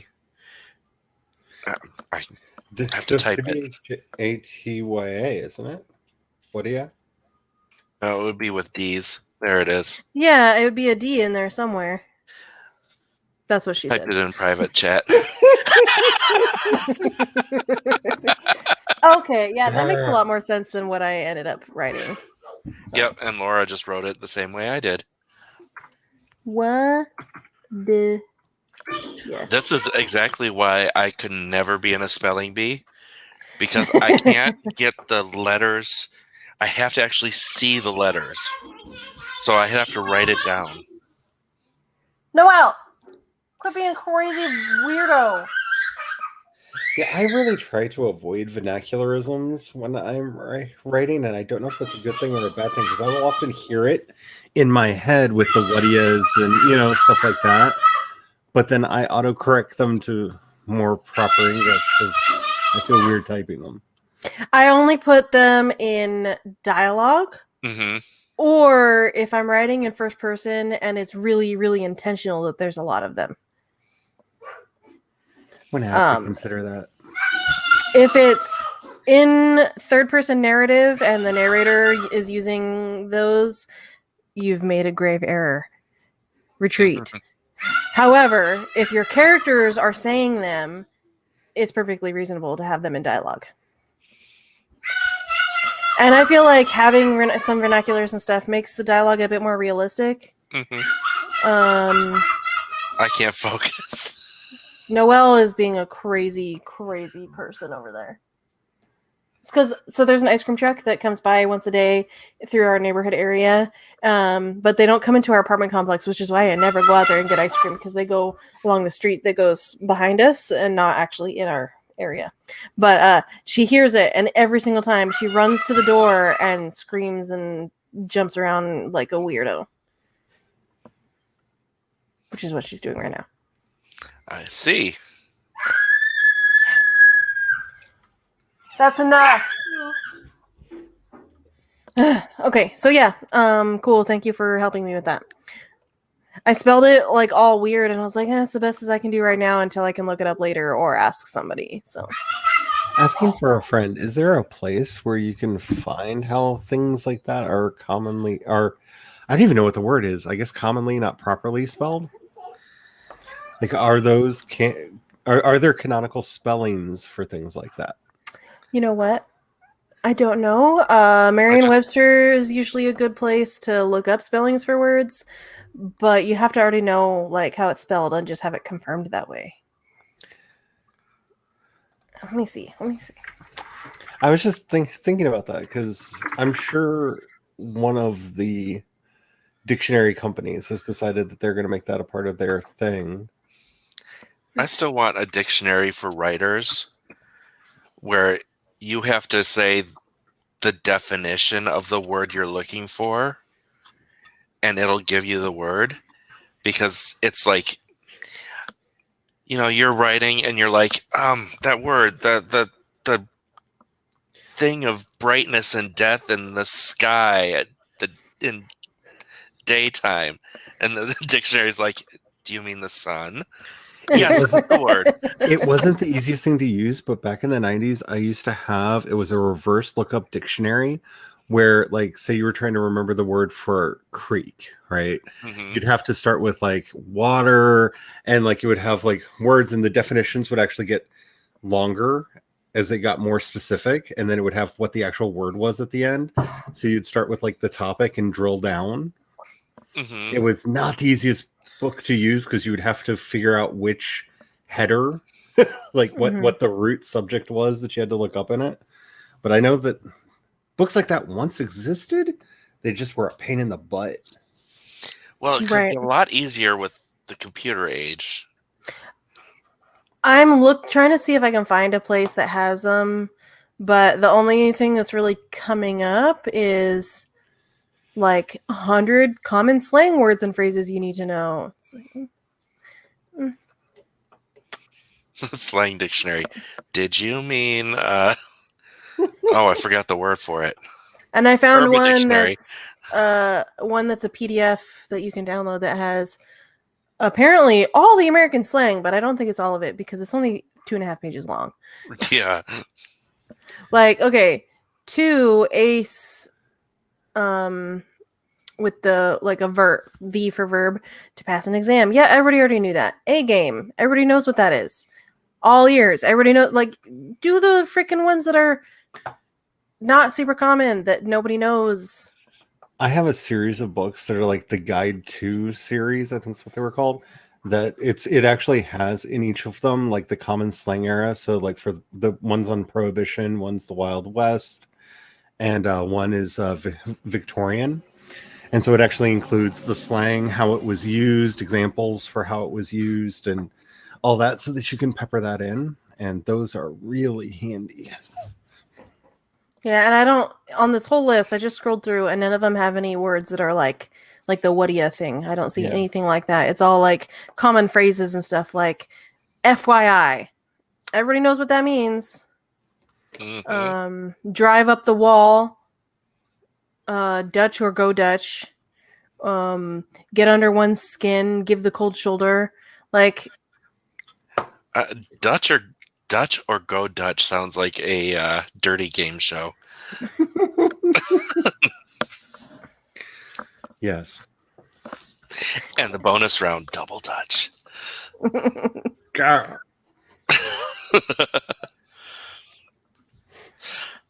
So I was think, I do all these thoughts on grammatical videos that should be made that things that throw people off or that they don't realize are wrong. Mm-hmm. And the thought that I had, well, the one that I'm thinking of right now is the accidental personalization, where you create a character that you're not trying to create. And what I mean by that is, let's say your third person narrator is describing something in the distance, and they go, it's, she looked down the road and you could see for miles. Oh, The yeah. you in that sentence just created a character. Yep. It just made a second person character that does not exist in the rest of the book. I have to delete those all the dang time. Yeah. My narrator talks to the audience way too much. Mm-hmm. First pass through, yeah. If it's intentional, like example, I have a project that I work on every once in a while where my narrator is actually like talking directly to the reader and says you and but it's on purpose and he does it all the time. Well, and that's the manner of the storytelling. Yeah. Like an Interview with a Vampire, that works because it's literally like once you get past the buffer at the beginning where he kidnaps the reporter, the story is just him talking to that's Daniel, right? Yeah, he tells the story to Daniel. But in those cases, there is an implied listener. Yeah. The implied listener is a character, whereas the unintentional one, that's not an established thing. That's not a person that's in the book. Yeah, it's just oops, I did that by accident, and now my reader is a character in the book. So yeah, I didn't really ever notice those before until like I started to do the steps to becoming a professional editor, and I learned stuff, and I was like, oh yeah, I can see why that's bad, and now I notice it all the time. Every single time, and then it's like, damn it. Becoming a professional editor has ruined me. It has ruined my pleasure for reading. Yep. But here's the thing that drives me crazy is when you call someone on that, when you're editing their stuff, and they say, no, that's my voice. It's like, no, sorry, you're fucking wrong, and I'm going to punch you. It's not your voice, honey. Your voice is the stuff that I'm not changing. As I said like 5,000 times in the interview that I did on Adrian's channel, Sunday, you have to know what the rules are before you can break them. Like, please learn the rules. If you break the rules willy-nilly, people just will assume you're bad at it. Like, you can break the rules and get away with it and write some really pretty prose doing that, but you have to establish that those are intentional. And you can tell when the editor can tell when it's intentional and when it's lazy. And the readers can too. They just don't know what it is. They just feel something's off in this book, and it upsets them. If you hire a professional editor, please do not argue with every single change that they suggest to you, because that is the quickest way you can get dropped by that editor. Oh, you're going to ignore or argue with every change I'm suggesting? I'm not going to work with you anymore. Got real close with that first one we did. And yeah. But that was someone who really liked to argue. And also we did eventually get through to them too, so. And also know what you're getting yourself into, because like one of the reasons why I did not even consider a developmental editor for this project is I know the weirdness that I want it to have, and I know that some of that will probably be off-putting to some people. And a good editor would tell me to change all of it. Like there's so much in this series that a good editor would be like, maybe not this. Well, and I don't want to, and it's intentional on my part. I want that weirdness in there. I see what you're trying to say. However, I don't think that a good editor would automatically want to change everything. I No, think they yeah. would discuss your intentions with you and make sure that your intentions come across clearly in the writing. And that is something Rose City Editing does. Is we read it and then we have the meeting about what your intentions are before we go deep into it. Because it's a matter of trying to get your voice to show and come out rather than transposing our voice on top of yours. Yeah. Our job is to take your story and what you want it to do and make it do that effectively. Not to change it to do what we want it to do. Let's just Or say what I'm we living think in it should fear do. of sending you my draft going, which kind of editing do you think I need for that sample? And y'all coming back and going, oh, developmental, all of it.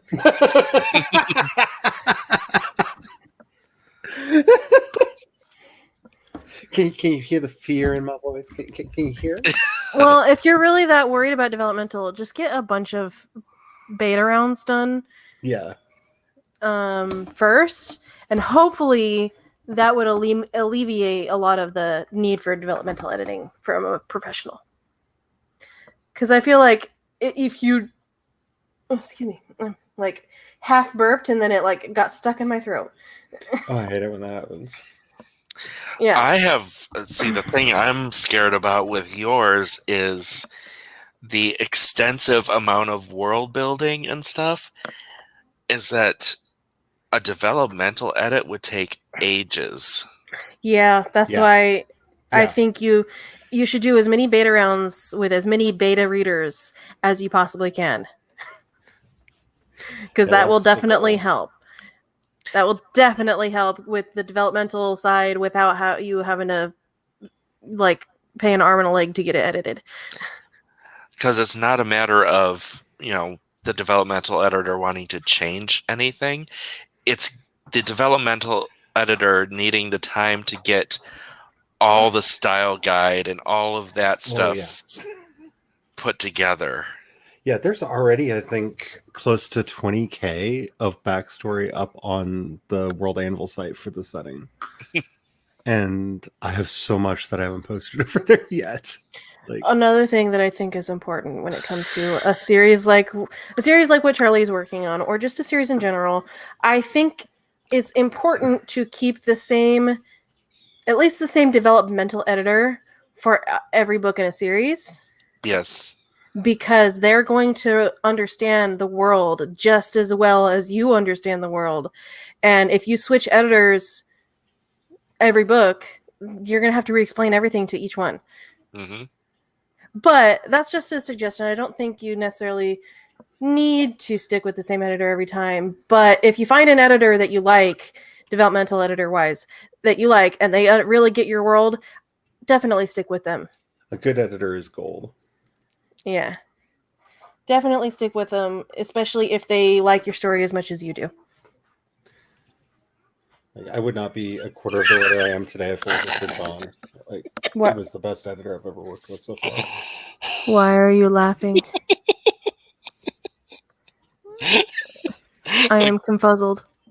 A good editor is gold, and I've been dicked by Midas.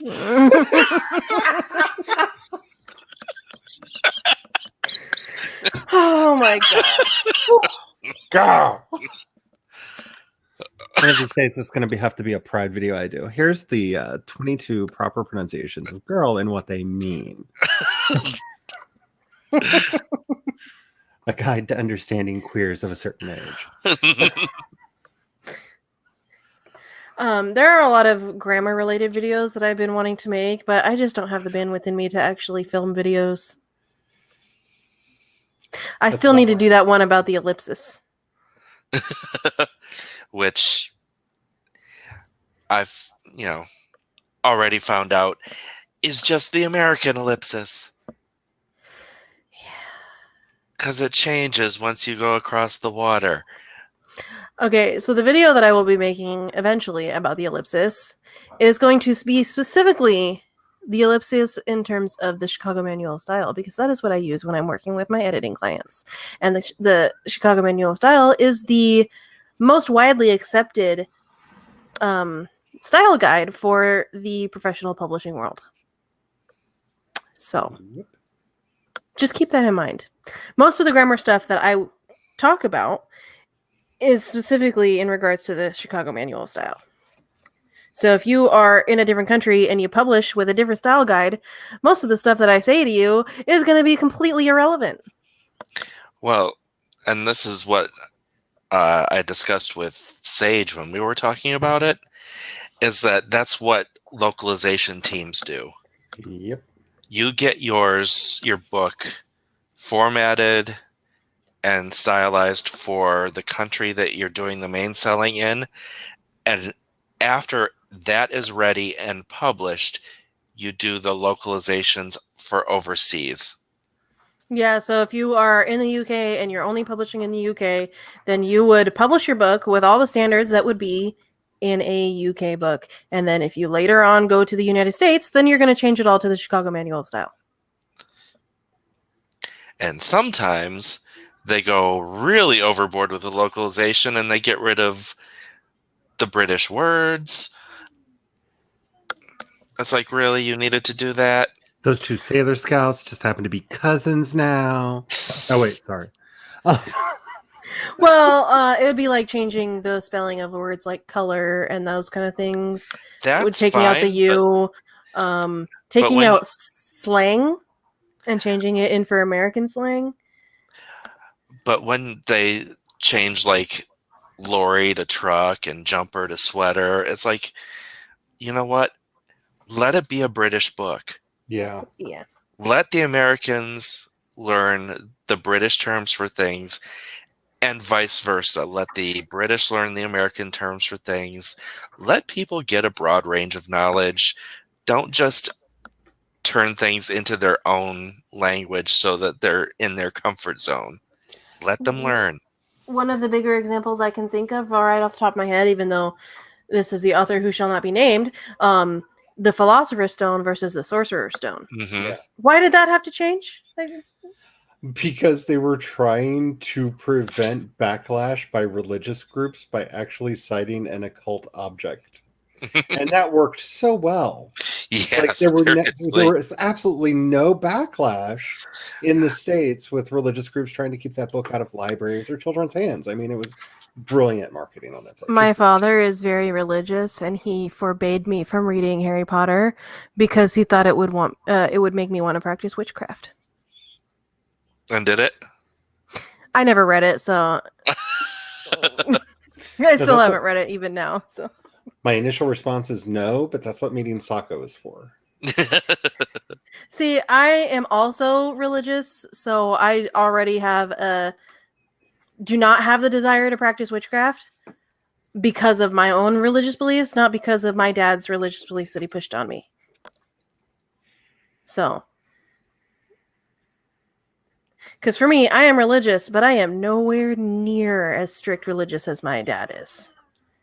Like, nowhere near. When he found out that me and Jordan were poly, he freaked out and said that it was an abomination. You know, that whole thing? Yeah, that whole thing. But me, I don't give a frickety frack if people are gay or if people are poly or, you know, all that mainstream stuff that Christians are like, it's an abomination. It's like, go fuck yourself. Oh, speaking of which, in my Bible study the other day, I have finally found my favorite Bible verse. Ooh. It's Romans 14, 1 through 13. But what's your favorite psalm? 83rd. Okay. No, Meadow knows the answer to this one. Somebody once told me. Oh, crap. I answered honestly. Okay. I'm going to do a quick Bible verse reading, but I promise I'm not trying to be overtly religious here. This is what I think is really sums up my Christian ideals. Accept other believers who are weak in faith and don't argue with them about what they think is right or wrong. For instance, one person believes it's all right to eat anything, but another believer is with a sensitive conscience would eat only vegetables. Those who feel free to eat anything must not look down on those who don't, and those who don't eat certain foods must not condemn those who do, for God has accepted them. Who are you to condemn someone else's servants? Their own master will judge whether they stand or fall, and with the Lord's help, they will stand and receive his approval. In the same way, some people think one day is more holy than another, while others think every day is alike. You should each be fully convinced that whichever day you choose is acceptable. Those who worship the Lord on a special day do it to honor him. Those who eat any kind of food do so to honor the Lord, since they give thanks to God before eating. And those who refuse to eat certain foods also want to please the Lord and give thanks to God. For we don't live for ourselves or die for ourselves. If we live, it's to honor the Lord, and if we die, it's to honor the Lord. So whether we live or die, we belong to the Lord. Jesus died and rose again for this very purpose, to be Lord both of the living and of the dead. So why do you condemn another believer? Why do you look down on another believer? Remember, we all stand before the judgment seat of God, for the scriptures say, "As I surely live, says the Lord, surely as I live, says the Lord, every knee will bend to me, and every tongue will declare allegiance to God." Yes, each of us will give a personal account to God. So let's stop condemning each other. Decide instead to live in such a way that will not cause another believer to stumble and fall. Yep. That right there perfectly sums up me and the way my faith is. Same. So it's officially my favorite Bible verse now. Yay. But I was doing my Bible study, and that was on that section, and I was like, oh my God, I have found it. Or to put it in the modern paraphrase, Paul says STFU.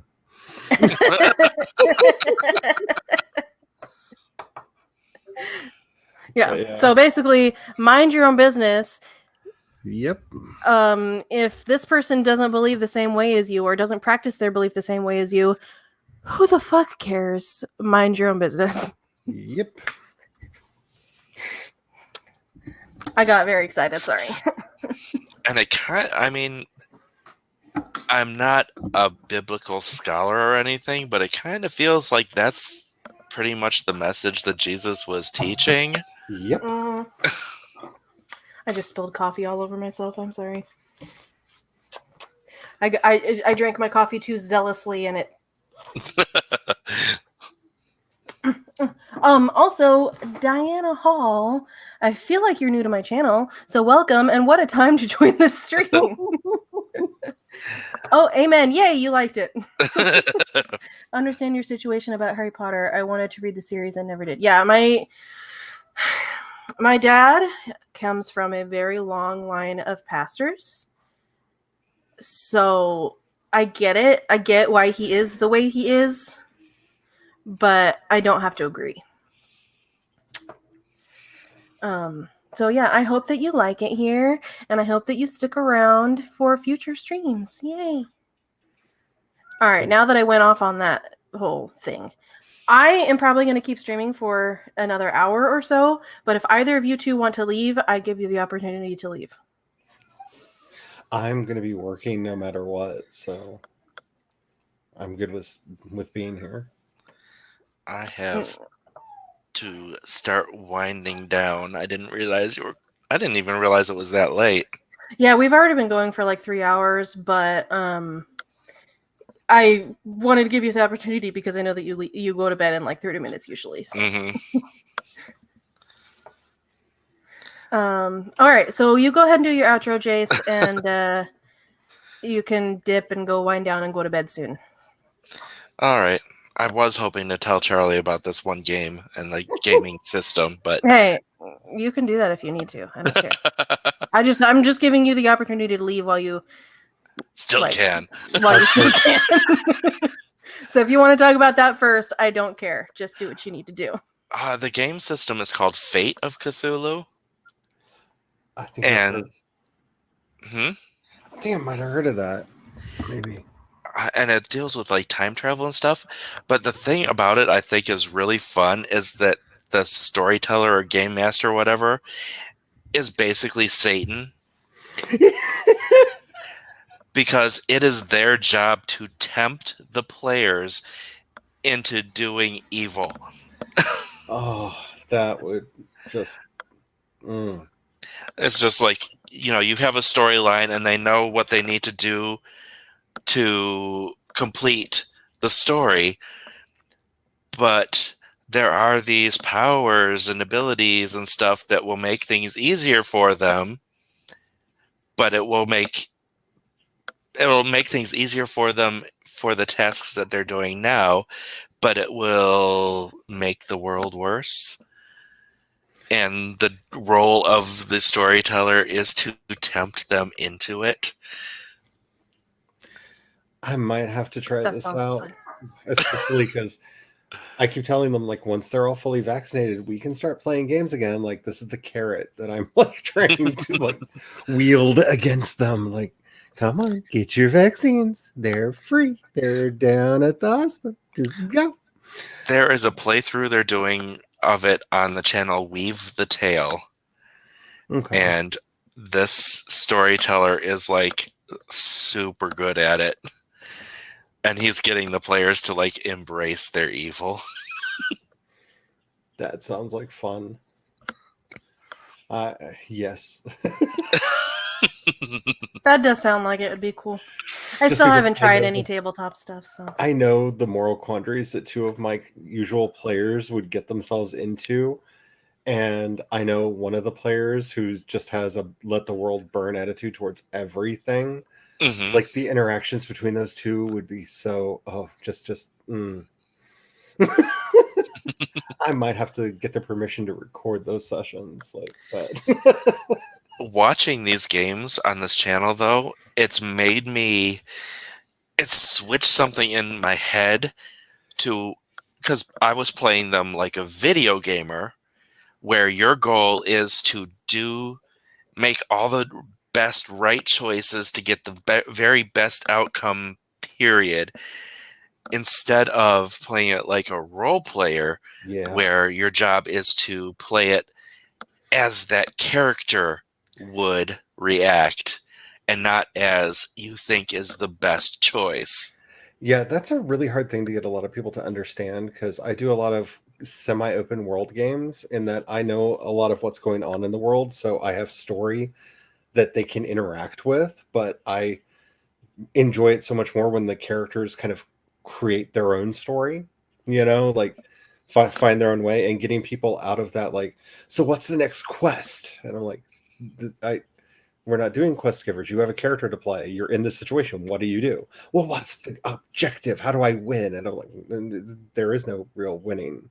There's definitely losing. Like, there's a lot of losing, but it's like life. Like, there's a lot of ways to lose, and there really is no winning. So, just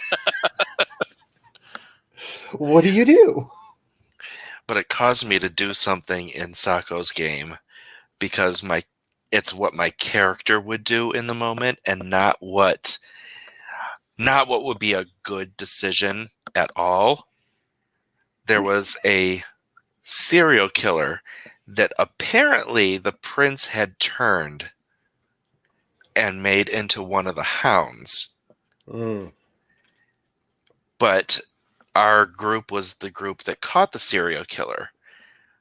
Well, my character is kind of a judge, jury, executioner type. Ooh. And we got him alone, and he killed him.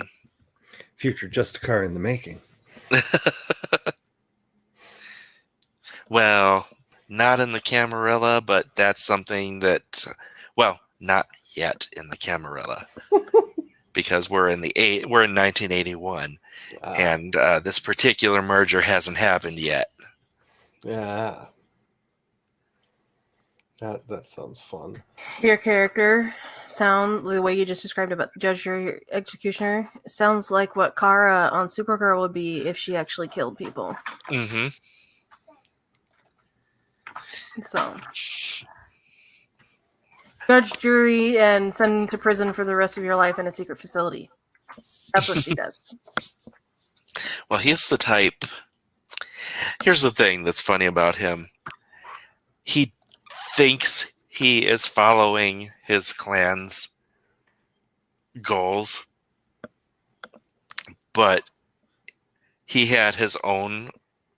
He should have been a Bruja, and he's not. So he feels like he should be protecting the humans, but that's not what his clan's about. And he doesn't know that that's not what his clan's about. Oh, that's because he was quote unquote raised in a secluded manner, thinking that his way is the way of his clan, and his sire just let him believe that. That is not going to end well for anybody. No. That's going to be fun. And he's in the Camarilla in London. And for anybody wanting to get caught up on this, I saw Sako just released a video of the characters of the Great Wen. Oh, did she? So. Oh, I need to see that. Okay, I should do my outro.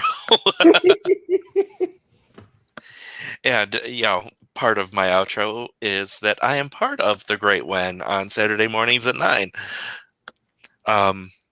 Saturday afternoons at 4, I would typically do my sprints, but I am doing neither of those things this weekend because of COVID shot number 2 on Friday.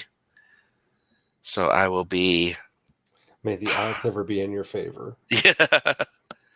But normally I am a writer of urban fantasy, editor for Rose City Editing.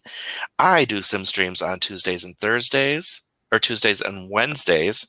I do Vampire the Masquerade, the VTM Mysteries on Thursdays, which I still haven't worked anymore on this Thursday's game, which I need to do, but because I have a new client for editing, I feel like I shouldn't be working on the game thing, but then that's a problem because, work-life balance. I haven't figured it out yet. Wait, balance? Crap. Do you want to continue our spreadsheet? Might have to continue our spreadsheet. I was thinking about it yesterday, and I wanted to ask you, and then I forgot until just now. So. My channel is Jayce Maxwell. I also have all of Jayce's links, social media, all that stuff, in the description below. If you go to the description, it should say Jayce Maxwell, and then have all of his stuff. So you can follow all of his YouTube, his everything. I don't remember all the links you have anymore. So. Yay. And with that, I will bid you adios. Have good relaxing and sleep. Thank you. Sleep well. Wahaha. Yeah, Jayce has a strange sleep schedule where he sleeps from 6 p.m. to like midnight-ish range. And then he wakes up and does all of his main work like in the middle of the night. Yeah, I used to live like that. And then I never saw the hubby at all because our schedules were flipped, and honestly, I'm struggling to work this way.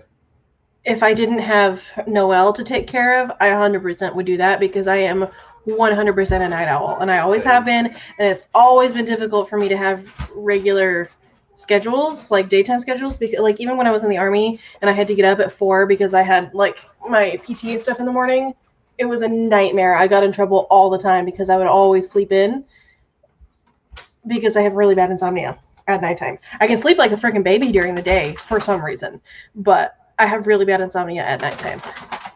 So Hashtag Grandpa Jayce. I see you, Devin. I see you. Okay, so I hope that you follow Jayce and Charlie as well, because Charlie's wonderful. I am CE Dorsett everywhere but TikTok because my French troll beat me to it. Aw, damn. I am on TikTok as well. My username on there is Meadow Lamb, Lamb. But I haven't really shared my TikTok stuff because I just kind of post stuff about Noelle mostly on there. So nothing super interesting, just some singing and Noelle. That's pretty much it. Yeah, I'm Charlie Dorsett over there. And after the sessions I had with the marketing people from Spotify, I feel like I should be doing a lot more over there. So TikTok is definitely really good for musicians. I have a content plan. I just don't know if I'm going to execute it. I noticed that about this channel. I love it. About this channel. No, wait, noticed what? I'm confused.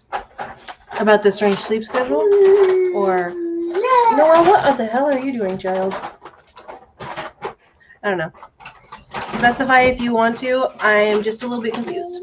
But I have the same problem. Just woke up from a nap. Yeah, like I stay up late, way too late than I should, and then I don't wake up until my kid wakes up and comes down and wakes me up. Because I'm also boycotting my bedroom because my spouse has a terrible habit of not cleaning up after himself, and he likes to eat dinner up there a lot and then leave his dishes. Oh.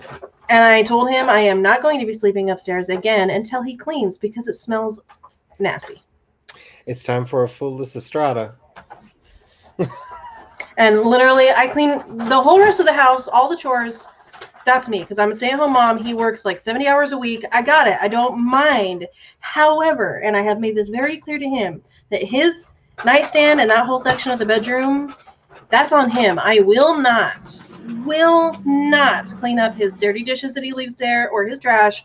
That is his chore. That is literally the only thing that I ask him to clean in the entire house. And if he can't do it, that's his own problem. And I'll just sleep on the couch because my couch is very, very, very comfortable. And I sleep better by myself anyways.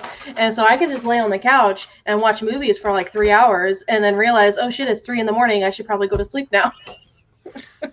I live in a house with a dog and 3 cats. There is no sleeping alone. I don't have a pet anymore. I did have a dog that I had to rehome her November 2019 because she refused to be potty trained, and I was going to get evicted if she kept peeing on my carpet. Mm. So I had to give her to my grandmother, who is the person that I got her from to begin with. But it's fine. We're just trying to save like crazy so we can buy a house and then we can get our own pet again. But I have my little munchkin over there, and she sleeps in her room upstairs, and then in the morning she gets up and she comes down and wakes me up. Or sometimes if she's like wanting to be nice to mommy, she'll turn on the TV, which usually opens up to the last thing that was on, and sit on the couch and watch TV for like an hour before she bothers me.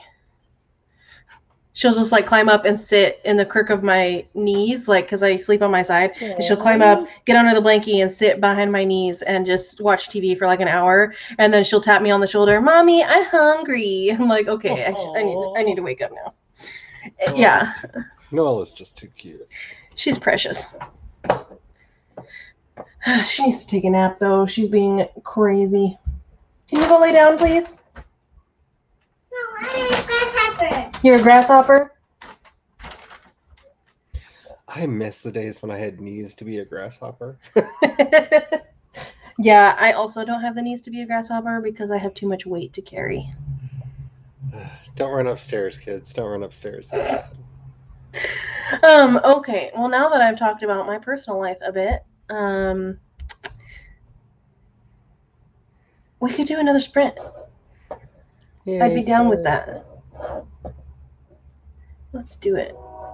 If you're here to work, we're gonna do that now. Normally, I only stream for like 2 hours, and I do 4 sprints in 2 hours. I haven't been doing that on my Tuesday streams anymore since I started streaming earlier in the day. I have the luxury of streaming as long as I want to. This is true. All right. 3, 2, 1, go.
Perfect timing. I literally just finished writing a paragraph right when the timer went off. So, yes. Ouch. Okay. I'm almost afraid to unmute because every time I do, another motorcycle goes by. Every time I move my hand over to unmute the mic, there's another one. That one's a little bit further away, though. Where there's so many motorcycles on the road now. I have this weird shadow happening above my eyebrow, and I don't know what it's from. Like, the only light source is coming from this window, but there's nothing there. He's a ghost. It must be. Oh, it could be for my glasses, because it's like reflecting off my desk and like shining up like this. Maybe. Because it disappears when I put my hand right here. Okay. Cameras are weird. I'm just going to say, cameras are weird. I've played a couple times with doing makeup for the streams, and I know what I look like in real life. I know what I look like on camera, and they are such different things. Yeah. I did my makeup the other day because I was trying to record a video, and I looked great in the mirror. But not on the camera. I know, I had on foundation, just slightly lighter than my own skin, and I looked like I had white grease paint on. And I'm fine with that because goth, but still, like, unless you're going like full goth with your whole look, it looks strange to just be really pale. Yeah, I mean, I had kind of done, darker eyes and lips and stuff, but my intent was to just be like a slightly paler me. But the camera was like, oh no, we're going like full on like Switchblade Symphony. You're just for me, I use the lightest shade of foundation that exists at the normal store. Like, I'm sure they make lighter custom shades for people who are like albino or whatever. However, I use the lightest that they sell at just the regular store. And I already glow if the sun shines on me, and I basically disappear. So I wish that I was not as pale as I am, but Sorry, I got distracted by chat. Diana says 142 words on my end, and then Devin being a dork. What about your beginning? What about on your beginning? Devin with the dad jokes. Well, I mean, Jayce is missing, and I'm not like super good at the dad jokes, so somebody's got to fill the gap. Yeah, that's true. That's true. Check your ingredients for zinc oxide. It's what makes the light reflect off of you on cameras. Well, see, I'm not wearing any makeup right now, and luckily the sun is like this side of the window, so the light is mostly shining that way away from me. But there are some days when the sun is like over on the other side of the window, and it's like straight, like it comes straight through the window and it hits me right in the face, and it's like Yeah, I don't have a problem with like the full like white face. My biggest problem is it really made my silver hair look extra white. Like this is why my hair is blue, because I have blonde hair naturally. Like it did things that I was not expecting. Like my camera, I can't turn it off. It has an auto balance in it that it just does. And it decides what things are going to look like and when. There are videos that I've recorded and I can't get it to stop making my face purple because it's just decided that something else in the room is skin tone, and I couldn't find it to cover it up or move it. So okay, Spence, when you say check your ingredients for zinc oxide, do you mean like the ingredients of my soap and stuff? The like makeups will say zinc oxide on it. Okay, let's check this out. My makeup is literally right here next to my desk, so I can just grab it and look. Son of a bitch. Okay, if I don't end up spilling my coffee everywhere first. I feel like a professional makeup artist when I bust this thing out. This is the foundation that I recently bought for myself because I am about to run out of my really, really good quality, the Benefit Hello Flawless Oil-Free foundation that I was using. Really, really like this, but I'm almost completely out, and my local Ulta doesn't sell this brand. So I got NYX, the dropper kind. So it has no ingredients listed on this bottle. If it can't, did it come in a box? Yeah, but I threw that away. Yeah, Damn it. they probably wrote them on the box. Let me look it up then on the interwebs because I have a computer in front of me. I can do that. Spence says certain foundations and BB creams have the zinc oxide in it. My BB cream does, so I have to be real skimpy with it if I'm filming. Okay. Ingredients. It has cyclopentasiloxane, water, glycerin, vinyl, dimethicone, methicone silsequioxane, cross-polymer, propylene glycol, peg-10 dimethicone, isododecane, dimethicone. How many times is it going to say dimethicone? Jeez. Phenyl trimethicone, polymethyl methacrylate, triethoxycaprylysilane. Oh my god.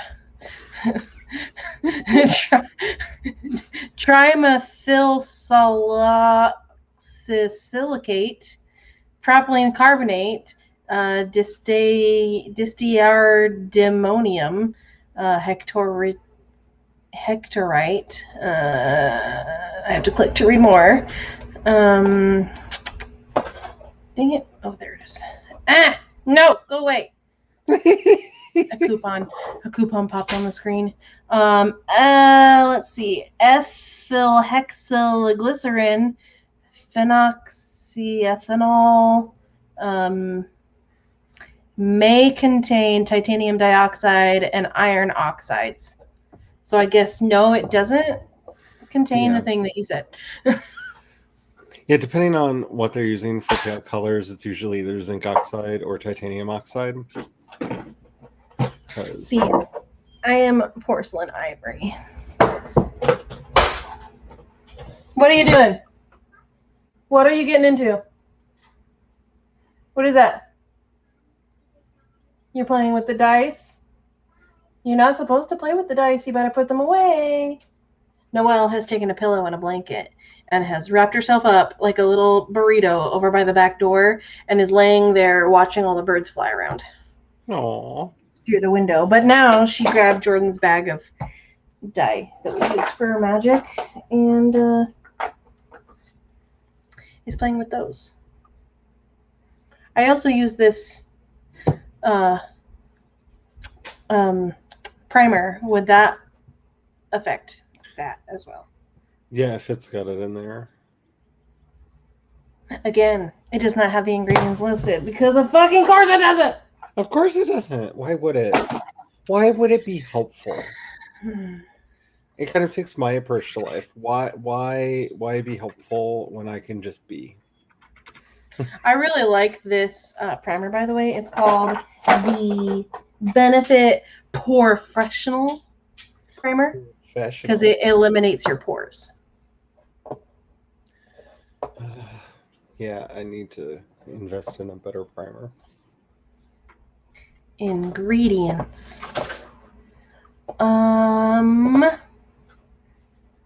This one also does not contain any zinc oxide. Oh, Spence says iron oxides and titanium oxides do the same thing too, apparently. Oh, okay. So yeah, that's probably why I'm so reflective when I'm wearing my makeup. But why am I so reflective when I'm not wearing my makeup, like now? Because I showered right before my stream started. It's your fey blood from your Scottish heritage. Yeah, that must be it. I sparkle and glow in the sunlight. Or according to a certain writer, maybe you're a vampire. Their job is to reflect the visible light, so it's also a low-key sunscreen too. Yeah. Oh, you know what? My other foundation, the one that I'm almost out of, my really nice one, has SPF in it, so that one probably has zinc in it. Yeah, a lot of This sunscreens have zinc in it. this one is called Hello Flawless Oxygen Wow, and it's oil-free, broad spectrum SPF 25, brightening sunscreen makeup. But I like this one because it matches my skin tone in the summertime really well, and it's also sunscreen. So Hashtag Meadow Glow. I like that. But yeah, luckily I don't have the sun shining directly in my window and blinding me right now. So that's usually in the afternoon when that happens because yeah, so the sun rises on this side of my building and sets on this side of my building. And so in the morning I get blinded by the sun at sunrise because it shines straight through my window right onto my pillow when I'm sleeping. I mean, this is just the problem of my life, and that you're telling this story, and all I can think of is, like, in Valheim, the hubby keeps running off and getting himself killed because he always goes into the swamp at night, and, like, the one rule of Valheim is you never go into the swamp at night.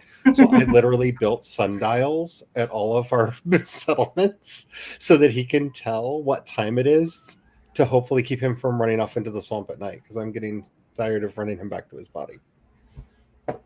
Yeah. I will try some BB creams. I've never actually used a BB cream because usually when I put on makeup, it's for like, I do like full face because if I'm putting on makeup, it's probably for a special occasion or for filming a video or something.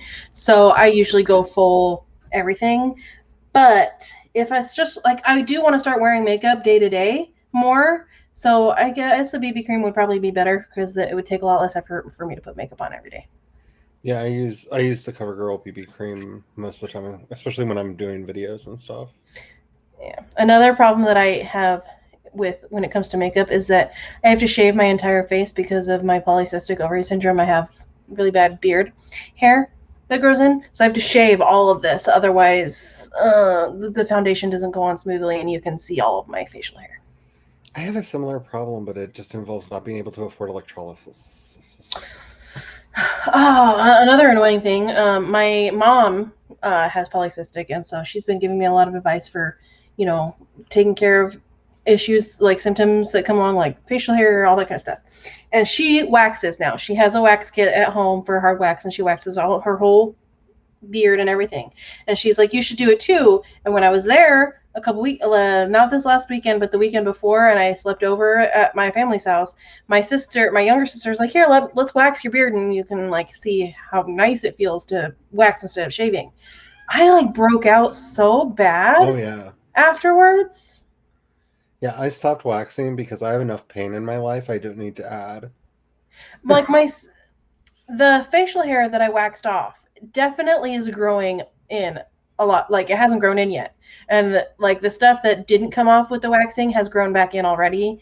But like I get the worst right here on my chin, Yep. and that was what we did first. And like it bled when I waxed. Like all of them bled, and they haven't grown back in yet. So You need to be really careful because the other problem that I have is the skin will actually close over the hair follicle, and I get really bad ingrown hairs on my jawline. I mean, that could be what it is too, because I've broken out really bad right here where my thicker hair grows in. Usually, if you look really, really close, they look like a pimple that has a blackhead on the inside of it, and that's the hair trying to poke out. I do not have my mirror near. Oh, it's over there. Let me grab my mirror. And then you just need to use a tweezer to, pull Let the hair me out. look at my face really closely and. Because ingrown hairs are not your friend. Like, they hurt. They're annoying, and if they don't get out on their own, they do terrible, terrible things. It doesn't really look like that. And the breakout itself has mostly gone away. It was just like a few days after I waxed, I got a bunch of little pimples right here, and then they went away. Yeah. So, like. That's just, the follicles just got irritated from the wax, from Yeah, probably, yeah. trauma. But the hair hasn't grown back in yet, which is like, yes, because now I don't have to shave every single day. Yeah. I, as a female, born female, I do not like the fact that I have to shave my face because other females who are born female don't have to shave their face. And I'm jealous of that. Like the first sign that I wasn't like all the other children was they were also excited to start shaving, and I was like, why? No! No! Why are you doing this? Like I was so excited because like as they were getting their peach fuzz and all that stuff, like I didn't have that. And I was like, yay, maybe I won't, maybe I'll be one of the lucky ones. I'll be like my brother who's got like 3 hairs on his chin and that's it. Please, please, please. I can And handle now- 3 hairs. I can handle 3 hairs. I can just pluck them. No one will know. Yeah, for me, it's been really disappointing because none of my symptoms for PCOS appeared until after Noelle was born.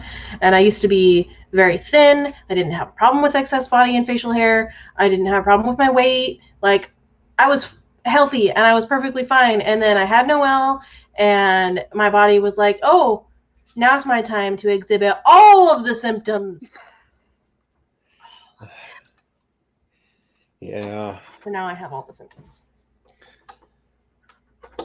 Well, just hopefully you have a more supportive family, because I was informed this week that even though I had an addiction issue that almost killed me, my mother still thinks I should just go get the diet pills because, why live? I do have a pretty supportive family. My mom has polycystic ovary syndrome, and it took her a while to get her diagnosis. Her symptoms didn't start until after she had me.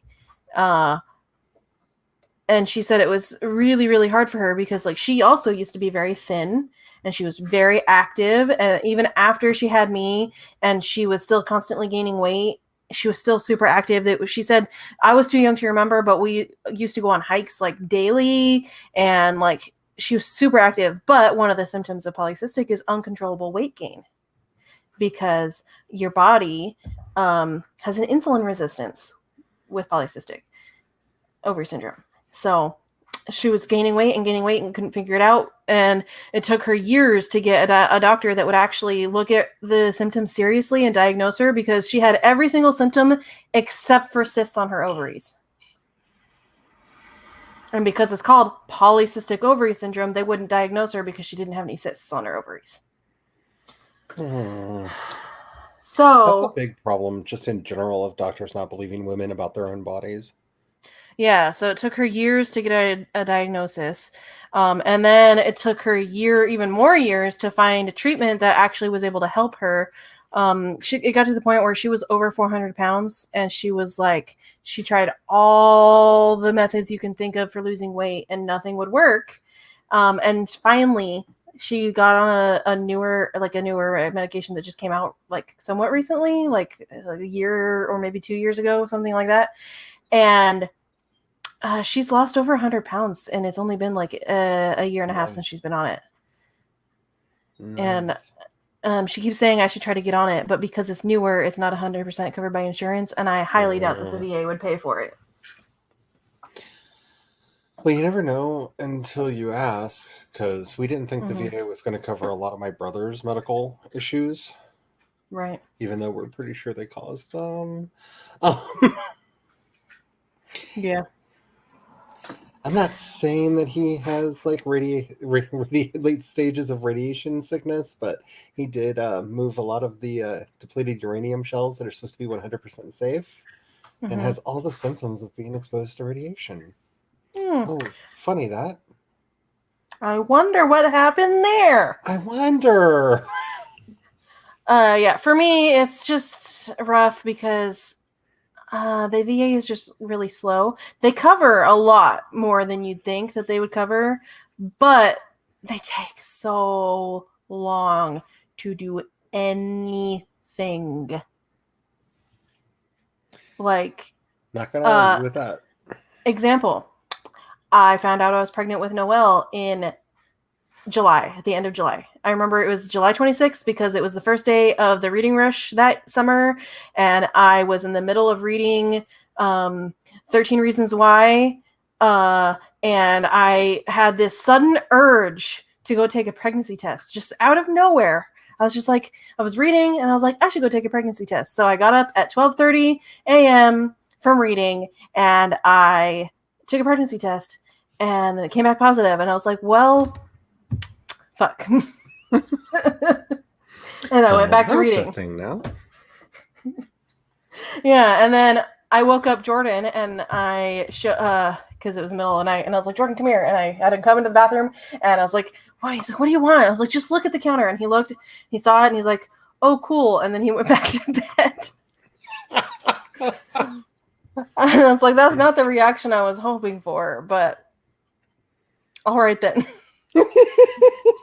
Alrighty then. Yeah, it was just like a half-hearted, oh, cool, and then back to sleep. Gee, thanks for your reaction, babe. I'm glad you're so excited. But yeah, I forgot the tangent I was started with, but oh yeah, found out I was pregnant July 26th, and I didn't get to see a doctor for my pregnancy until the end of September. Oh. Because how long it took them to improve my coverage. Because I called and said, I am pregnant. I need to see a doctor for my pregnancy. And they had no appointments available for 6 months because they are understaffed and have way too many patients. And so they had to approve me for the community care program to see a civilian doctor, which took a while to approve. And then, yeah, it just took a while. I'm just saying, if we're going to continue pumping out veterans at the rate that we're doing, we need to take care of them. Yeah. The VA healthcare is the reason why I don't trust our government to handle a universal healthcare system. I think if they can fix the VA and actually make it work, I will 100% I will be 100% in support of a universal healthcare system in the United States. 100% on board. I have a weird insight out on that because it's my mother's experience with Medicare that's got me the other way around. Like they are taking care of her. Like I'm a little nervous because they finally approved a surgery, and she really should not have any surgeries. But see, my grandma has had the opposite experience with Medicare. So I don't know. I think that in a state-by-state universal, like if it was each state ran their own healthcare, I think that would probably be a lot better because Oregon has a universal healthcare system for anybody that is under a certain income gets healthcare coverage for free, like full coverage, and children, any child born to any family, automatically covered 100%. We amended our state constitution to have that, and the representatives just said, no, we're not going to put money in it. So we technically legally have one. It just... Yeah. So yeah, Oregon has a good healthcare system in this state. And we, like, if you're under a certain income bracket, you get healthcare, and the more money you make, you can still qualify for the healthcare, but you do have to pay for it. And your premiums are based off of how much money you make. So I feel like that's a really good option because the people who need it and can't afford it get it for free, and the people who need it and can afford it get it, but have to pay for it.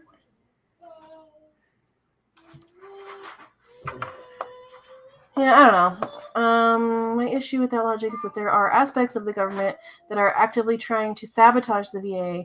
If there weren't people getting paid to sabotage it, there's a lot of problems with the VA, and there's a lot of people that just want to get rid of the VA healthcare program altogether, and I don't think that that's the way to go because it's going to make a lot of people be just like stranded with no way to take care of themselves. Like that would kill my brother.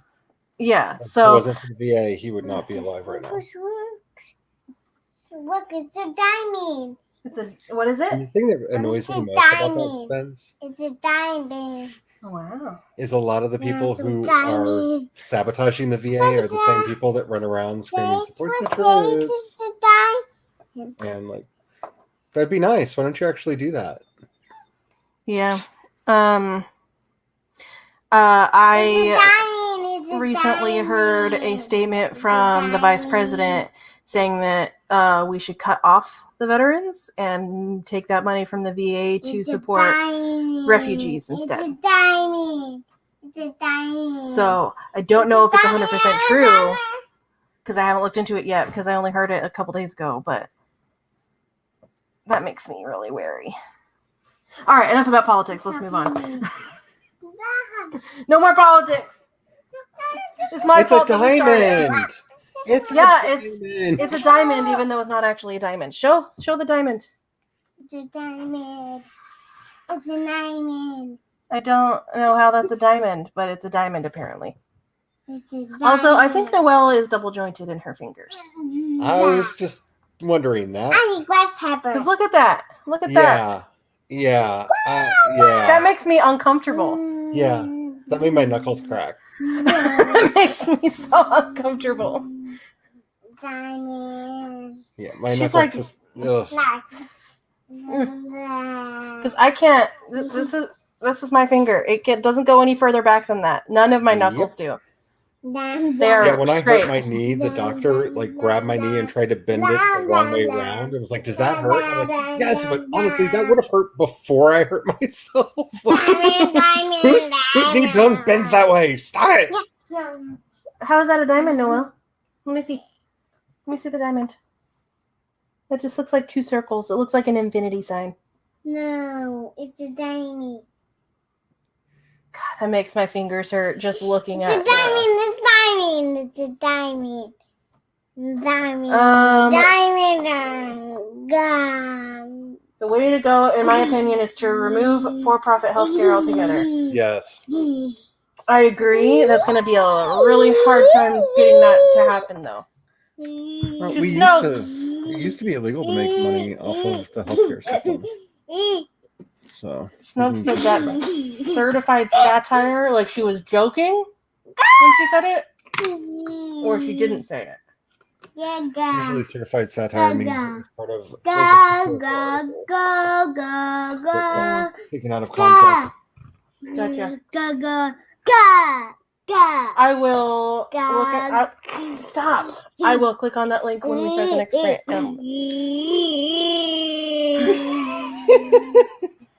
I think Noelle just said start the sprint, mommy. Is it time to start a sprint? No. It's a diamond. This is making my fingers hurt. She's pulling her middle finger knuckle backwards with her pointer finger Yeah, and making a circle. And I just, or no, the other way around. Her middle finger is pulling her pointer finger backwards and making a circle. No. I'm just looking at your fingers. She's tired. Go be a grasshopper and watch the birdies. It's honestly making me a little sad that Jayce isn't here right now because he would be about in that state of mind. Because this is about the time where he gets there. Yeah. What's the matter? No birds. Okay, don't watch the birds. Why don't you go be a grasshopper? No. Why don't you go lay down on the couch and I'll turn on cartoons? Okay, I'll turn on Cocomelon. Go lay down. Like she didn't say it. It was published on a website that was in the About Us page says everything on this website is fiction, and it got copied. Okay, so yay. I'm glad that it didn't actually. Like, I'm glad it's not real, because that would really, honestly, if it was real, that would really scare me coming from somebody in like the White House.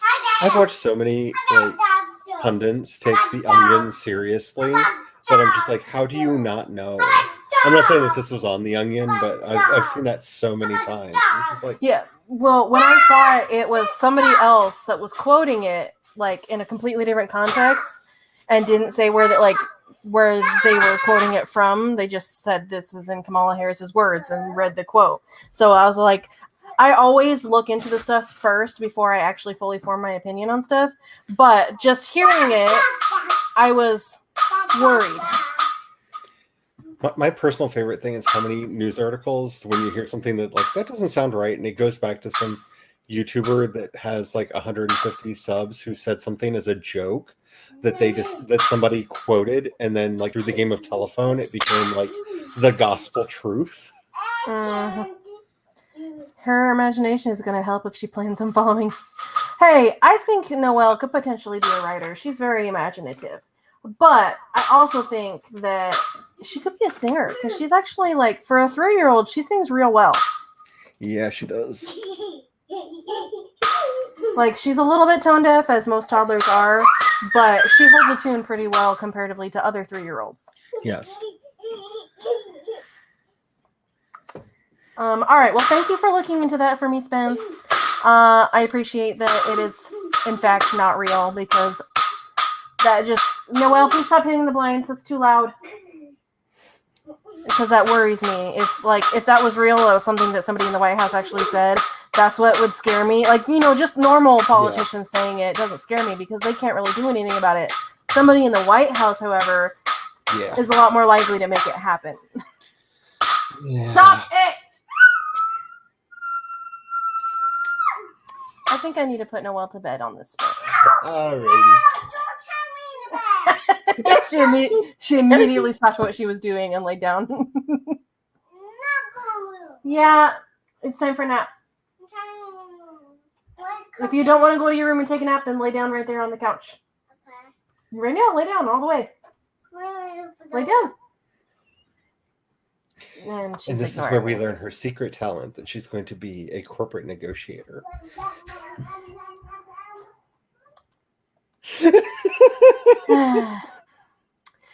I think Noelle is really, really smart. Way too smart for her age. And it scares me a little bit sometimes. Okay. We need another sprint because I need to put her down for a nap. Aw, thanks, Diana. Appreciate it. Sometimes I wonder if I'm doing a good job or not. But hey, she's fed, she's healthy, she's clean, she has a safe environment to live in. I think I'm doing all right. That's a lot more than a lot of kids get just on the baseline. I am 99.9% sure I'm not abusive. So she doesn't suffer from the benign neglect that many of our childhoods were tainted by. Yeah. Do you want to say go? You want to come say go for me? No, the potty. Do you need to go potty? You can go ahead and go potty. You can go in the bathroom and go potty. Okay. You know how to do it. Go ahead. I got her a potty seat that sits on the floor so she doesn't have to climb onto the toilet every time. Nice. And now she's actually able to go potty by herself, which makes potty training a lot easier. Okay. 3, 2, 1, go.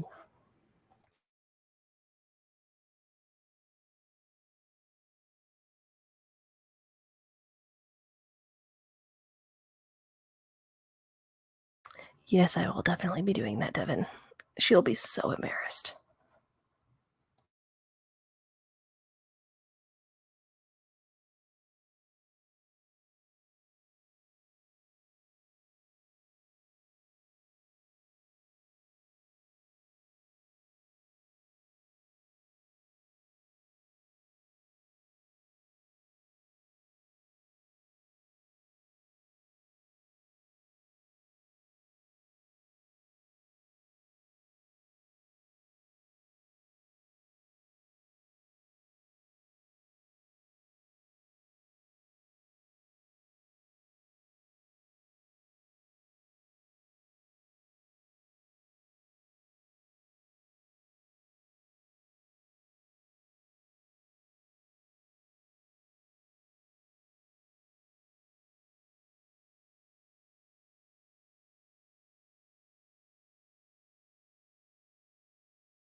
to sprint.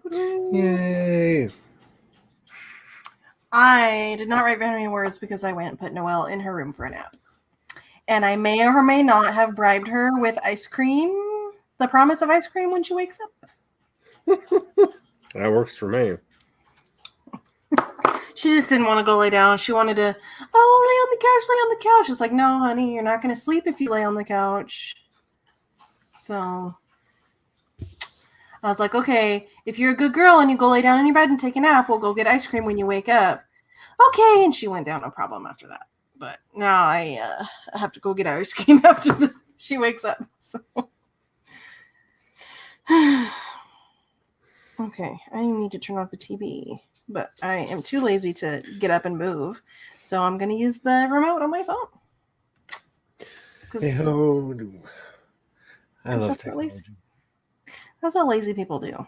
We don't get up to turn off the TV. We use apps on our phones. We have almost everything connected to one of the robots, so we just talk to stuff now. Mm-hmm. Which is even like the next tier of lazy. Okay, I just need to say, I am really excited for when I do someday own my own house.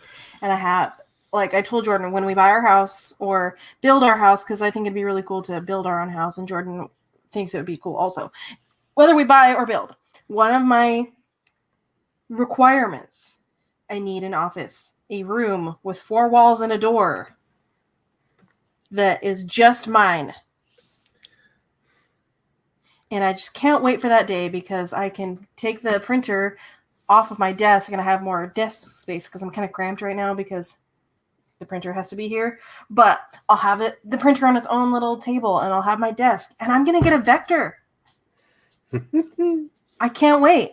Jordan was going to get me one for Christmas, but they were a lot more expensive than we had thought they were. So we're waiting a little bit. But I don't mind waiting until I have more space for it because they're desk robots. They need to be able to have space to drive around and do stuff. Yeah. And I don't currently, like, this is a big desk, but there's like at least 3 feet of it that's cut off that I can't use that space because my printer's there. Because I have a large printer. So, but once I have the office space to have my printer not be on the desk and I can make better use of this space, 100% getting a Vector. Yeah, we have a really weird room thing in the house that the hubby turned into an office for me, and it feels weird, especially because I don't really go out much to actually have like I'm gonna go to work now and actually go back there. You know what I'm saying? Like, right? It because the decor is different. Like the candles I get for back there have different scents to them than the ones that we do in the ones we use in the rest of the house, and it's remarkable how such a little thing can have such a big impact on you. It really feels nice. It was really nice for me. So when me and Jordan got our tax returns, we budgeted out. I get $500 for whatever I want to spend it on, and Jordan gets $500 for whatever he wants to spend it on, and the rest of it went to bills and paying down debts and stuff. We paid off Jordan's car, so now we just have the only debt we have left is my credit card and Jordan's credit card. So like that was where most of our tax returns went to. But so I got $500, and I went to IKEA and I got my desk. I still haven't gotten a chair yet. I'm just using a dining room chair right now. But I got my desk and I got my monitor so I could do my dual monitor, and I got most of the stuff that I need, except for that keyboard that I want to get. And it was so nice to just have an actual spot that's mine to sit down and work. Because before I had to sit at the dining room table for every time I needed to live stream or work or whatever, I had to sit there. And so now I have a desk.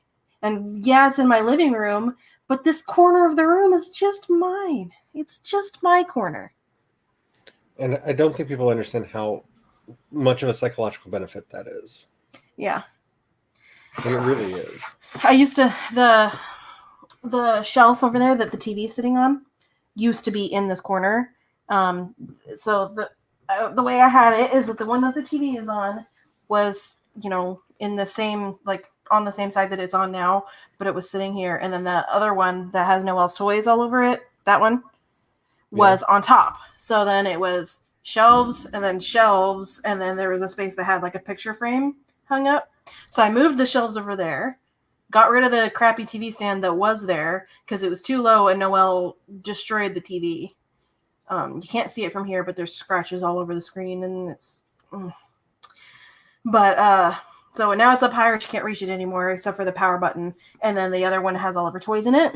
And so then I was able to turn this corner that the shelves were in into my desk area. This also used to be the corner that I put my Christmas tree in. Now I don't have a place for a Christmas tree, but I'll figure that out when it's Christmas time. We have 3 cats, so we just put up a small a small Christmas tree that we can put out of their reach. They don't want to learn not to climb it.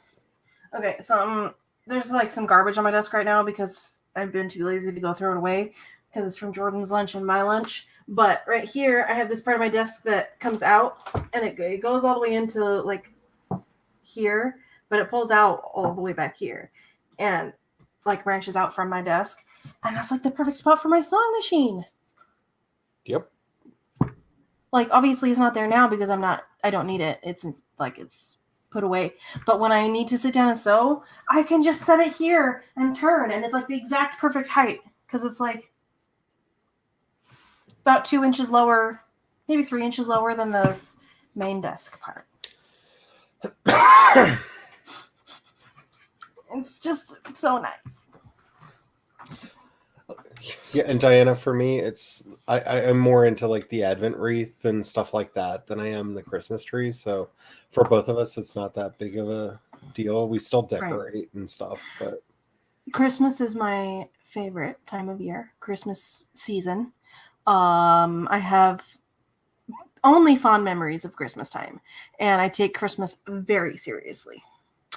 So we didn't have a Christmas tree this last year because we went to Jordan's mom. We stayed with his mom for 2 weeks for Christmas and New Year. So we didn't get a tree because we didn't want to have to take it down before we left. I truly believe that Christmas is magical because my one grandfather was a jerk, like 11 months out of the year, but Christmas season transformed him into a decent person that I didn't want to stab myself in the eye to be around because I had to be around him. Yeah. Christmas is like my favorite. I need to figure out a new place to put a tree because my apartment is very small, and I 100% am going to have a tree this year because we didn't have one the last 2 years, and it was very depressing for me. So definitely going to have one. I just need to figure out a place where I can actually put one. I suppose if I move Jordan's recliner that's right here next to my desk, I could put the tree right there. That's currently my goal for myself. I want a nice recliner to work at. Yeah, something comfortable. Keeps my back from hurting. We used to have 2. They were matching, but one of them broke and we threw it away. And now we're regretting that decision because we found out recently that since they're Lazy Boys, even though we weren't the original owners of them, Lazy Boy has a lifetime guarantee. And if you take it in, they will repair and like restore it for you. And we could have 100% taken it in because I really, really wanted to have a rocking recliner for Noelle's room when she was a baby. And we just have the one that is in the living room, and we could have had one in the living room and one in her room, and sad. Hi, Key. Let's see. Oh, Key. Hello, welcome. Oh, Key. I started reading your book that you sent me for beta. I have a question for you, Miss Clavis. Do you want me to read it and give you feedback as I read it? Or my alternative option, since you sent me the Word document, I did put some comments on some spots. So I was thinking I could just read the entire thing, put in all my comments, and then send you the document with all my comments in it. So let me know what you want. Because since this is a Word document, it's not going to show you my comments as I comment them like it would on Google Docs. Unless you have that weird thing set up. Because don't they have that like collab mode now? Yeah, I don't know about that. I've never used it. I haven't either. I haven't used Microsoft Word since it's 890,000 word document. I prefer using Microsoft when I'm editing for clients because I like the track changes in Microsoft Word a lot more than I like them in Google Docs. And I can use it even when I don't have internet. So, okay, feel free to comment up the doc and either send it to me or post it. Okay, cool. I didn't post my comment in Discord, but I did post that I read the prologue and enjoyed it. But I have left one comment so far. And yeah, I figured I could just read it, leave all my comments and feedback, and then just send you the whole thing. And then when you're ready, you can go through it again and read all my comments. Because, yeah, yay. And Kat, I'm a big fan of your closet office. Yes. That comment hasn't come up for me yet. Oh, yes, it has. Never mind. Back. Yeah, it's a bit bad. Yes, it is. Never mind. Yeah. If I had a closet that was an actual closet, I would totally do that. But my closet are just like a tiny little hole in the wall that's just wide enough for hanging clothes, and that's it. It's just like depth enough, not wide. Depth enough. Deep enough. Yeah, thank you. It's just deep enough for clothes hanging up in the closet. And yeah, like a dresser would fit in there, but nothing else. But your closet is big enough that you can actually have your desk in there and sit in the closet. I'm a little bit like upset with my mom's living situation because her closet is huge. The office that I could turn that into. Oh, she's got one of them full-on walk-in closets. It's like, it's not just a walk-in closet. It is like it's like the size of a bedroom closet. It's huge. And she doesn't use it. It's just full of stuff. My sister's house, they had a walk-in closet in their bedroom that she just was like, why would I need all this space? So she and her husband converted it into a private bathroom, and the kids have to use the other one. That's theirs. Okay. So my mom's house is a manufactured house.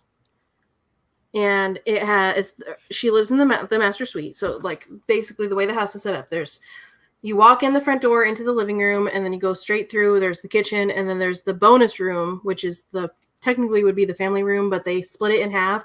And one side is my sister's room, and the other half is my brother's room. And they're just waiting to be able to do the renovations to add doors, because right now they just have curtains. And then to the left is the two normal bedrooms and the bathroom and the laundry room. And then the whole entire right side of the house is the master suite. So there's the big bedroom with a big giant bathroom and a big giant closet in the bathroom. And it's like, that would be my dream because I don't need that much closet space.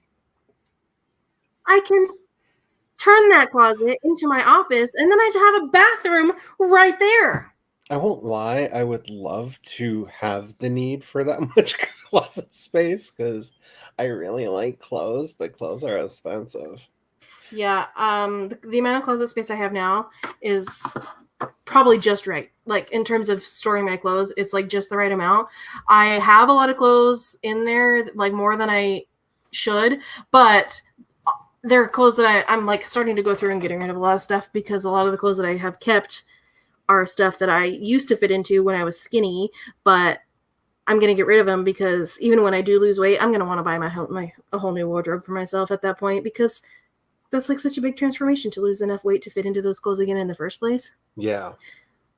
And I feel like a lot of those clothes don't really fit my taste anymore. So I've been going through my closet and getting rid of a lot of stuff. And, so yeah, my closet is like just the right size for me. But if I had a walk-in closet, I could have one little section for my clothes and I would turn it into an office the rest of the time. Let's see. I appreciate you doing this, Meadow. Mom was my primary beta reader and she died, and my other two readers had to bow out for various reasons, so I'm having to find all new. Well, I've enjoyed what I've read so far on it. I've only read like the first, what page am I on? The first okay, so I know that the first few pages are like the forward and whatnot. So I'm on page 8. So let me see, that 1, 2, 4 pages, 5 pages, 5 pages, I think, because the first 3 pages are the title and the dedication and forward and whatnot. Or 4, I don't know, something like that. I'm excited to get to the point where I start pulling more betas in again, because that's me as like one of my favorite parts of the process, because you don't really get to be there with your readers when they're reading the book, and you don't get to have that conversation. Like, I love that conversation, of like, what did you think about this and how about that, and oh yeah, that would be a really nifty thing if that was more of this or less of that, or like that's like one of my great joys in writing. I really like the group beta experience that I've had. Me and Jayce and I were reading the beta reading in the same book together, and it was along with a few other people. And that group experience where it was all the same document, and we were all reading the same thing and commenting in the same documents and stuff. And we could like see each other's comments and read each other's comments and respond to each other and stuff. That was really awesome. I really enjoyed that experience. And so I like beta reading for people, especially if there's going to be multiple beta readers that I can interact with in regards to that project. Because we were able to like fan over the parts that were really good and like discuss the parts that we thought needed improvement, and it was awesome. Because since the NaNoWriMo apocalypse, when I realized all my fantasy worlds were the same world, and then they like battle worlded themselves into one world. That's what I've been doing this year, y'all. I really can't wait to get some fresh eyes in on this, because there are elements from stories that I wrote like 5-6 years ago that are surviving into this, and so much of it is old hat to me that I can't wait to see fresh eyes on it, because I think that's one of the other nice things about doing, especially the beta reader stuff, is you lose that connection to your own work because you read it so many times. Mm-hmm. And getting to kind of see it again through somebody else's eyes really wakens up the text, at least for me. Yeah, I have only had 2 people read my stuff and give me feedback on it so far, which is Jayce, who's the first and only person to actually read my book start to finish, helped me really figure out a lot of the stuff that needed to be added and changed. And now Key is reading it and leaving me lots of really good comments. Like we discussed one of them earlier. So I appreciate you just as much, Key, because you're giving me very good comments. And I greatly appreciate you reading my book for me. Sorry, I was about to lose against this monster, so I very quickly typed F space a bunch of times so it would count for words. Okay, I want to keep writing because I am just in the zone. Yay for the zone. And now that Noelle is asleep, I have a solid hour to an hour and a half of 0 interruptions. So I think we could do another sprint. Yes, I greatly appreciate them. Some of them I've been like, yeah, that's like, I 100% agree. Some of them I've been, not that I've necessarily disagreed, but have made me like have to rethink a lot of things. Like the comment that you made about her PTSD really shook me. And I've had to rethink a lot of stuff of if I want her to continue with the PTSD, then I need to change things in the before that. And if I want to keep the thing that happened the same, then yeah. So As somebody living with PTSD, I just feel like it's important to say that, like, while the traumatic events caused the PTSD, my triggers are often some of the smaller, like, seemingly unrelated things that took a while to figure out why those are the things that cause the issues. For this project, I modeled her PTSD, the way she's experiencing it, the same way that I have experienced mine. So it's very specific in nature, the way she, like with her nightmares and that kind of a situation. But because PTSD and the way people experience it is different from person to person. So if you're reading a book that has PTSD in it and you're like, oh, well, this isn't the way I experience it, it's probably still accurate. Yeah. The book is, the way it's portrayed is probably still really accurate for someone else.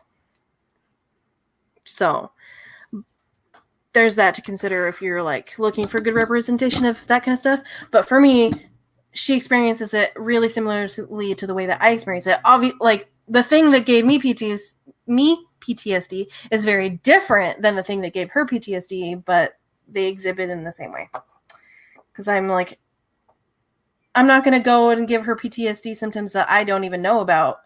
I'm just going to go based off of what I know, which is what she has. And that'll make it feel more real to the reader, too. I think you need to emphasize her anxiety issues before the wolf boy arrives. If you have that as a basis, then the PTSD is more understandable. Okay. That makes sense. Let me write that down on my sticky note, because I wrote a sticky note of what we were talking about earlier in regards to your PTSD comment. So if you hear a loud crashing, the dog has decided she wants to be up on my lap, and she almost pulled my microphone off of the desk. So, should there be a weird clanking sound, that's just doggy love. pets. They're great and horrible at the same time. Yes. All right. So I'm assuming the thumbs ups is because I said I wanted to do another sprint. So we're gonna do that now. Because I am in the zone. I might take on another monster. Ooh. Ooh. I have 4 more monsters to beat to finish my quest that I'm trying to finish. So let's see if we can get it done.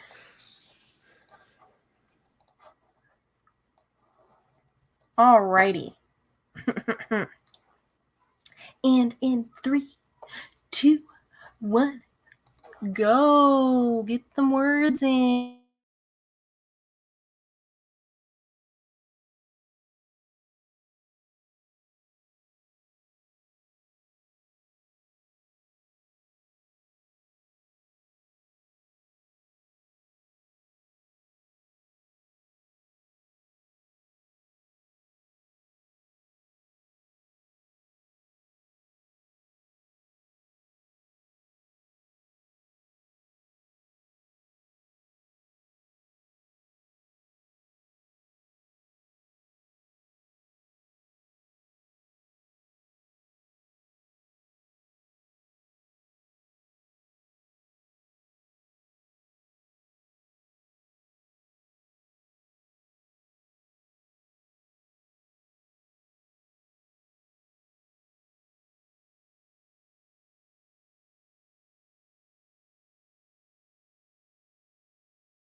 Yay, another sprint done. Woo! I didn't write as much as I wanted to, but oh well.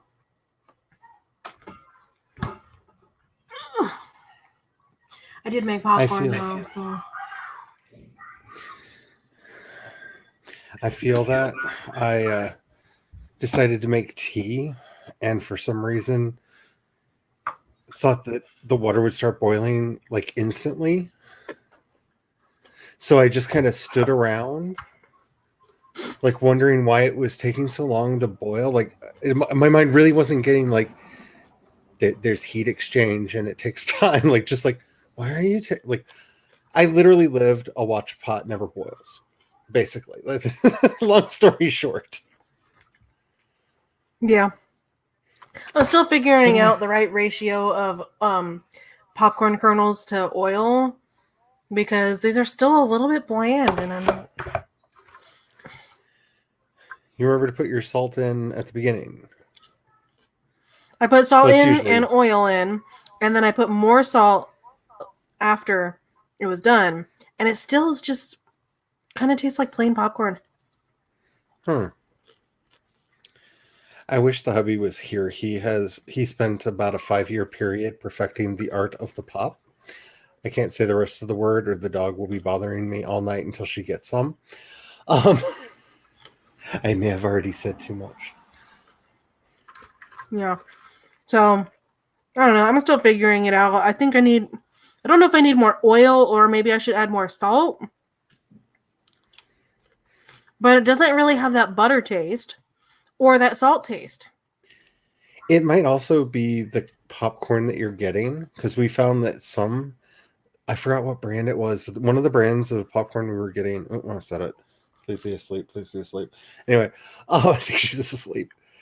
One of the brands we were getting, it just tasted like styrofoam no matter what you did to it. Like we made it into caramel corn and it still tasted like styrofoam. This brand is the Orville Redenbacher brand Yeah, of kernel. I don't think that was the one we had the problem with. But it was a really weird thing because like there was absolutely nothing we could do. Okay. This is the kernels that I have. I got this as a gift along with the popcorn maker itself. My grandma gave it to me. So, and this is the brand of microwave popcorn I get normally. So, it's an air popper, it's or is it a kettle?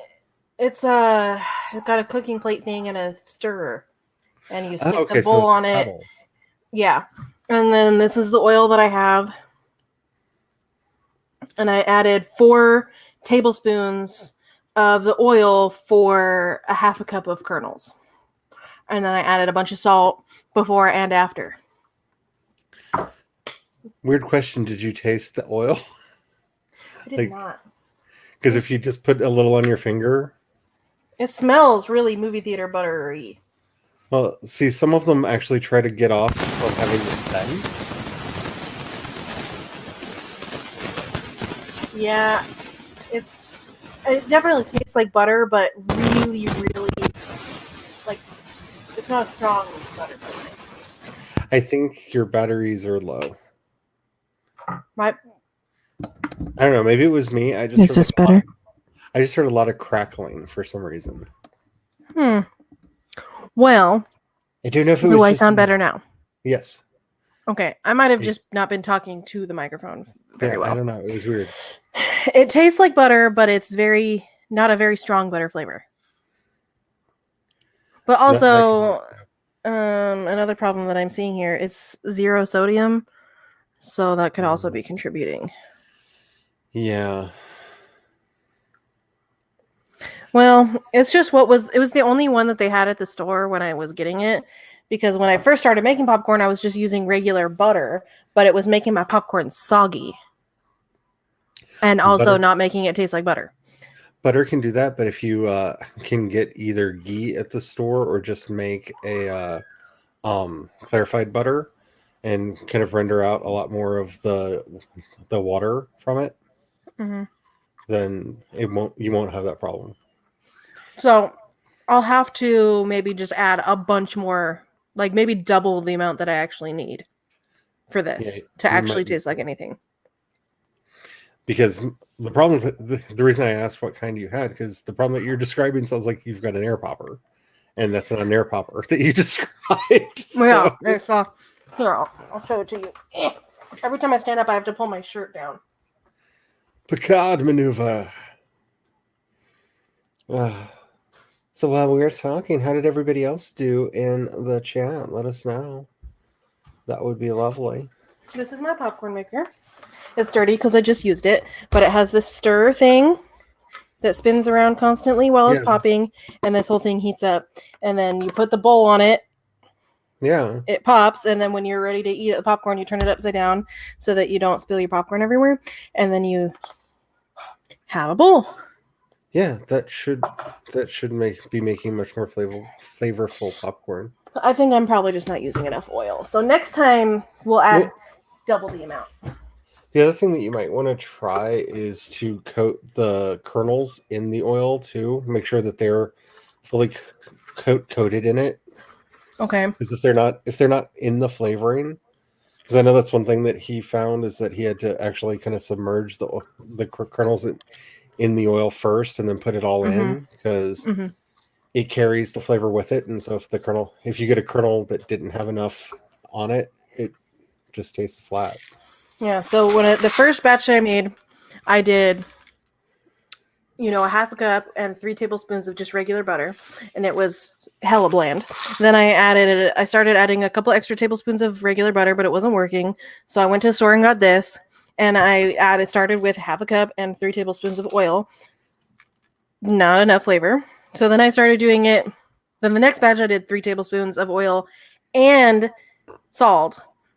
Not enough flavor. So this time I did 4 tablespoons of oil, salt before and after, and it's still not enough flavor. So yeah, we buy those seasoning salts for ours. So I love the white cheddar one, and he loves the ranch one. So we do his and them's popcorns. Oh, dang it! that sounds good. Thank God she's sleeping. I just really, really like movie theater style popcorn. Yeah, same. I always get movie theater. Every time I go, I get a large with extra butter, and I tell them, like, how much extra is? Like, I want you to give me diabetes with how much butter you're adding to my popcorn. If I don't have to loosen my belt, you did it wrong. Oh, and Spence says, "Ooh, I just fixed a major 'this was bugging me' aspect of this book, I think." Ooh, yay. I'm so happy for you. That's awesome. That is a great feeling. And during the sprint, like shortly after it started, Key made a suggestion. Maybe have a flashback at some time in foster care when she wasn't able to fight back. That would make the PTSD a reoccurrence, not something new, in regards to my book. And that is also a good idea that I need to write down. I find flashbacks tricky to write. That's a personal weakness of mine. And given the story that I'm currently working on, I might want to include a couple. I have yet to write actual flashbacks, but I make a lot of references to things that happened in the past. And yeah. So I've written several flashbacks. They just have rarely made it into the finished product. I have a very quick flashback. In one scene, the scene that Key had left her comment about the PTSD on was she was having a nightmare about what had happened to her. And it wasn't like a full-blown replay, but it was like a very quick, like, back in that moment, this is happening to me, and then she wakes up. Yeah, I haven't figured out how I want to treat the character in the story yet, because I haven't started drafting this yet, but one of the characters in the series I'm working on is kind of a grizzled veteran of several previous conflicts. And so he's got some trauma from that, but also has this kind of been there, seen everything before, like the war doesn't, the events of the story don't surprise him as much because, I've been through war. This is war. War is just terrible. Mm-hmm. So I haven't decided if I want to do some flashbacks for things or not. Like, he lost his legs in the previous war, and I don't know, because it really depends on the mood of the story and when we get closer to the final draft, if you want to show the horror of what happened to him or let him tell the story with the inflection he wants to have. You know what I'm saying? Like, Right. because depending on how that story gets revealed, if he's telling it, it may be a moment to build himself up as, look, I survived this, you can survive anything. That could be a, like, look, war's unfair story. That could, Right. that event could be taken a lot of different ways depending on how it is situated in the story.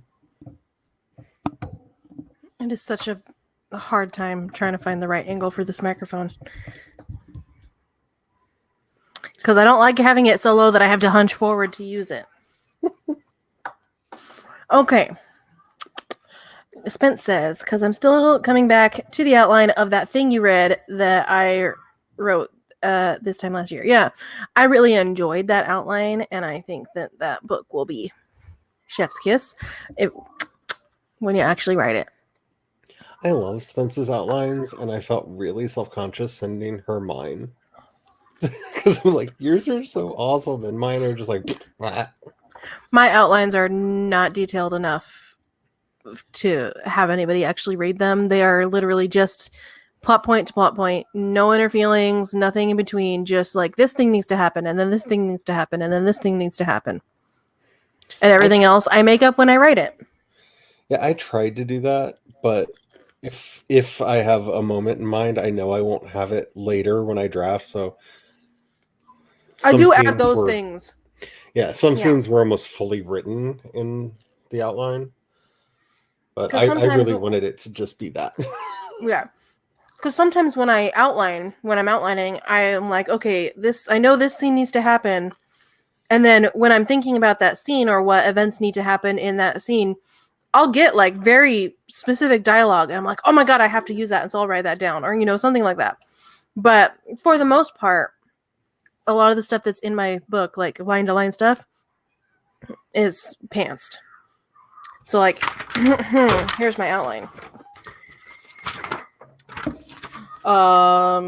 When we meet the first character, he's just brought home a wild horse that he rescued from the livestock auction. His sister gives him a hard time because the ranch is struggling. Then he needs to stop taking in strays and rescues and focus on paying clients. That's literally like the start of the chapter. Literally the rest of the chapter is like nothing to do with that. But I needed to know where to start. And the main thing that needed to happen in that chapter is that thing. See, what I was hoping I could do, aside from understand the machinery of the story that I'm working on by outlining it at this time, is my writing tends to be very plot focused. And I feel like the characters aren't as lived as they should be because all the events are in service of plot. And I thought if I could capture the plot and have it done, then when I'm going through, it would give me the freedom to maybe pants some of the more human elements of the story, because I wouldn't be worried about, like, is this in service of getting from A to Z? Like, I know I've got from A to Z covered, so I have freedom to, like, let the characters have an inside joke with each other, or, be That's really characters. similar to the way I write. My outline is what the plot needs to be. When I sit down to write, I don't know anything about my characters or their personalities or their likes and dislikes or anything about them until I'm sitting there writing. And yeah, sometimes it does change the plot a little bit because, like, maybe I have in the plot that this thing needs to happen, but as I'm learning about the character, I'm realizing that character wouldn't make that decision that would need to be made for that to happen, so I have to change it a little bit here and there. But for the most part, my plot itself kind of stays the same. Ish. Because there's a shark monster in this story that I just love. He's such a cute, cuddly bear of a giant brute, and I'm hoping I can like bring him to life in a way that does him justice. Yeah. Well, good luck. I hope that you can as well. I hope you can write something that you're really proud of.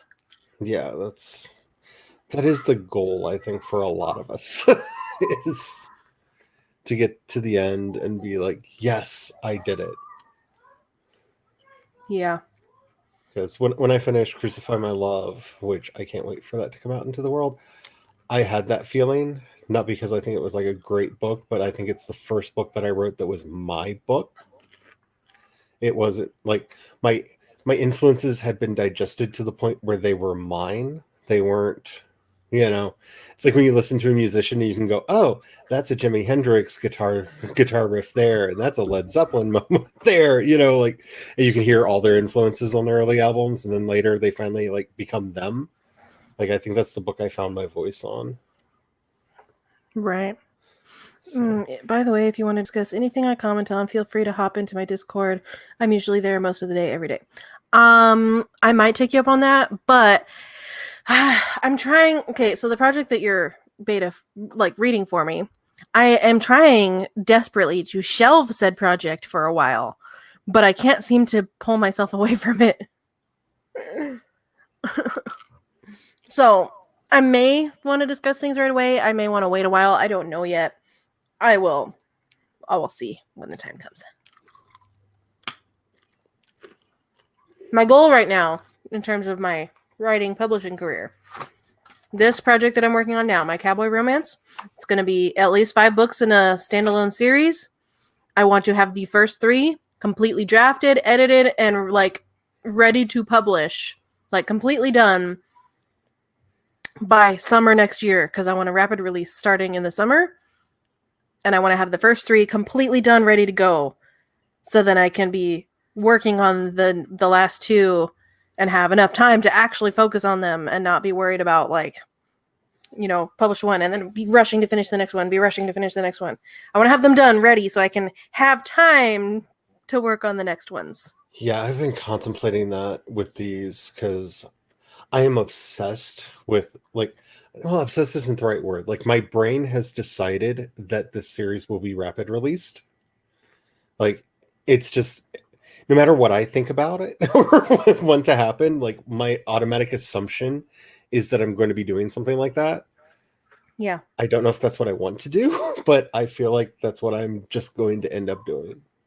My biggest suggestion for anybody who wants to rapid release, please do what I'm attempting to do.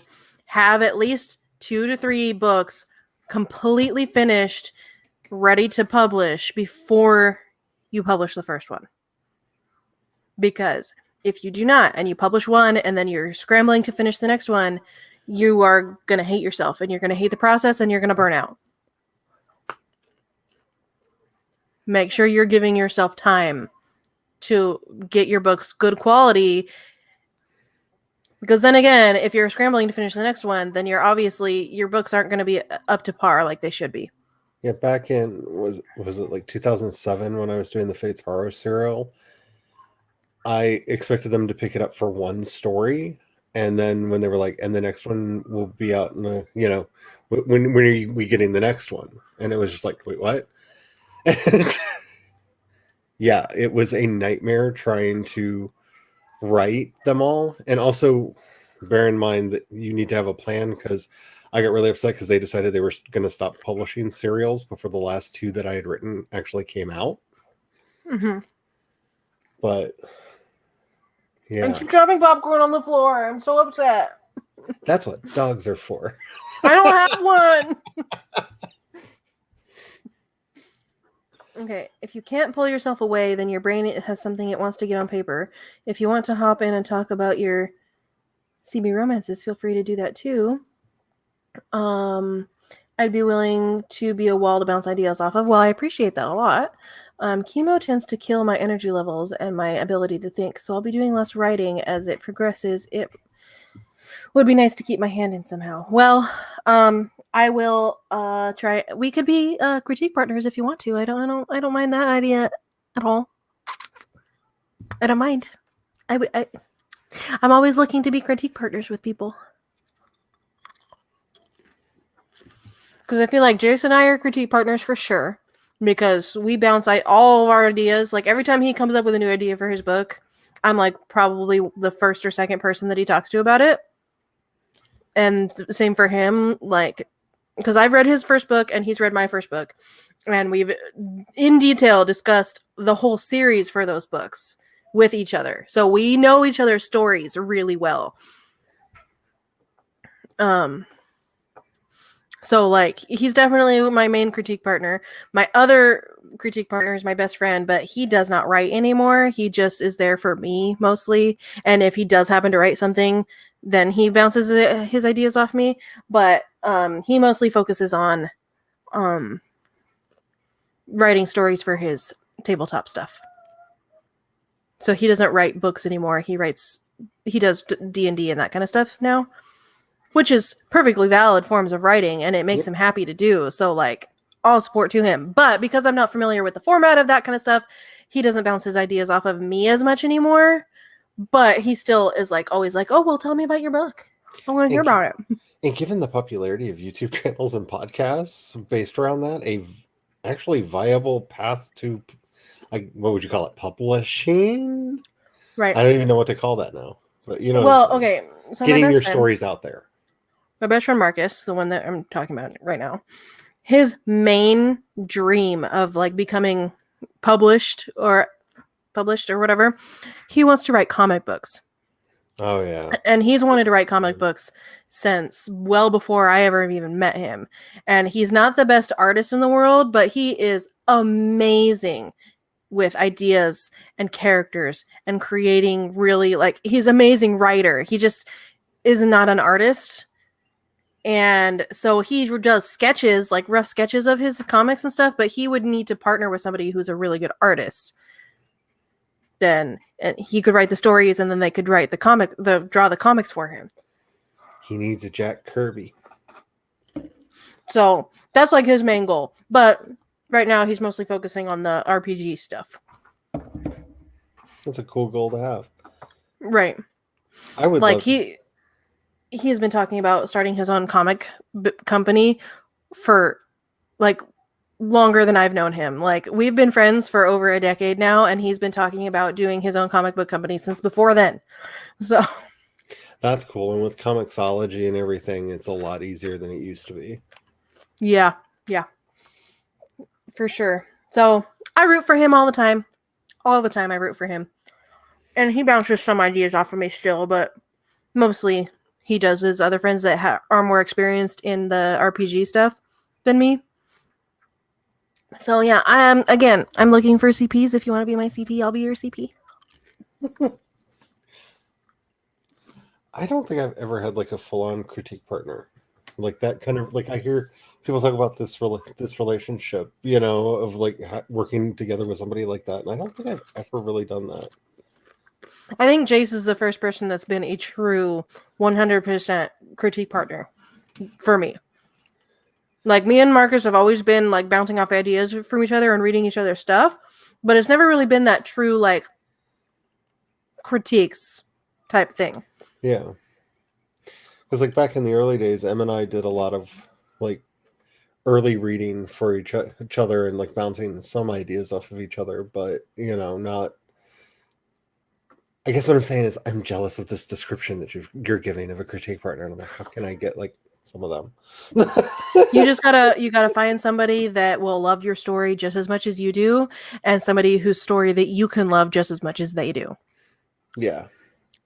And somebody that trusts you enough with their work, vice versa, and also like is open to your critiques and won't get offended. It's hard to find the perfect partner. In a strange way, I think I find it kind of funny, the idea of anybody trying to steal, especially the ideas that I've had lately, because like, good luck making that work. Like, I'm going to struggle making that work. Good luck, darling. Just have fun with that. Key says, discussing plots helps sparks ideas with her as well. Awesome. Jayce is the same way. He likes discussing people's plots because it gives him ideas and sparks his creativity. Comic book script format is so hardcore. It is. Yeah. Yeah, It's hard. is. I never had a critique partner unless you count my mom. I'd like that. Well, we're basically kind of being critique partners for each other right now because I'm reading yours and you're reading mine. So, like, we just haven't been able to sit down and, like, discuss things yet because we've just started the reading process. Yay! I'm thoroughly enjoying my story so far. Let me just tell you. Let me just give you a warning. It's going to get pretty rough the second half because I've only edited half of it. So the first half is the second draft. It's only been developmentally edited. So, like, line to line stuff. But the main story part is, like, pretty solid. The second half has not been edited at all. So there is in the first draft there was a love triangle that I decided to remove. So the first half of the book no longer has the love triangle. The second half of the book still has the love triangle. So you're going to get done with the first half, and then all of a sudden there's going to be the love triangle there that's going to kind of smack you in the face with its drama that, it's a big yikes. It's a big yikes. So just keep that in mind. When you get to the second half, there is lots of big scenes that involve said love triangle that will be eliminated. And it'll just keep that in mind. It doesn't make any sense right now. I can't wait to get back to my love pentagram. Let's see. Spence says, my best friend is the worst critique partner I've ever had. I threw something at him once. He takes critique like a badass, but his method of giving it is to just ask me questions, which is the second worst way to give me feedback. I'll keep an eye out for the ickness. Yeah, just keep an eye out. Just keep it in mind that it's cringe. Yeah, it's cringe. The hubby reads everything that I write, and he'll put little notes on it. And, like, I cried for 3 days once because he just wrote on one page, you can do better than this. And it just, like, was a dagger in my heart. I mean, he was right, but it was just like coming across that line. You could do better than this. It was like the disapproving eye of Sauron fell upon me. And I don't shriveled my soul. I don't like Jordan's critiques because he doesn't. Okay, so when you're writing critiques, for at least the way I go about it, when I'm writing a critique for someone, you do point out the good things as well as the bad things. And don't be an asshole when you're pointing out the bad things. Jordan does not understand either of those concepts. Whether or not your critique is valid, you're being rude, so it just hurts my feelings. Yeah. I've had a couple of those. Like, he told me after he was reading the first chapter and, like, the first part of my first draft, he was reading some of it, and he's like, I don't know, it's just not that good. You need to do the hero's journey. Gee, thanks, babe. The most nerve-wracking experience I ever had with the story is when I wrote The Chain.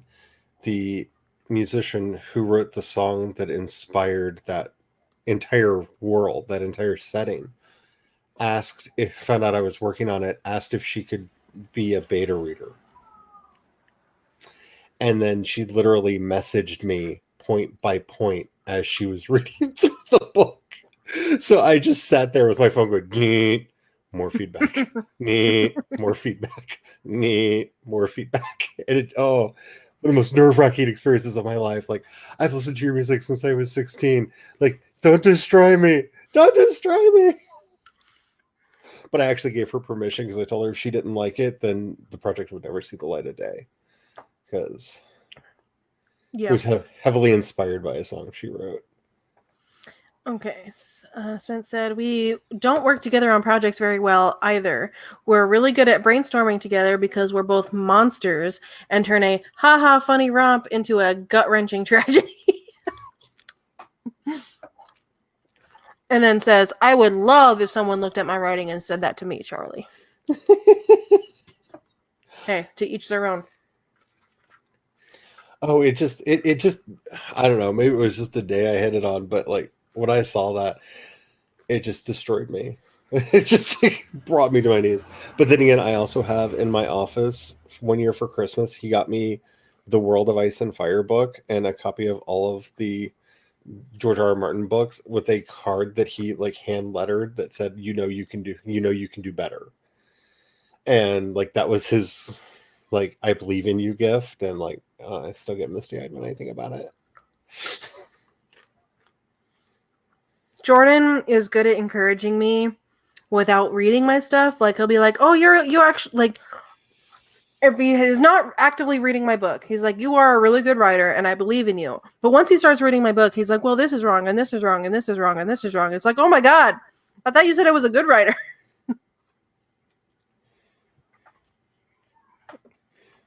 So there's that. Okay, I think another sprint. Sure. Yeah. Like I said, my plan is to work until he gets home because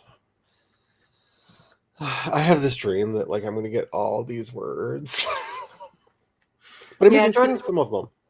Jordan will probably be home in like an hour, so he'll probably kick me off of streaming when he gets home.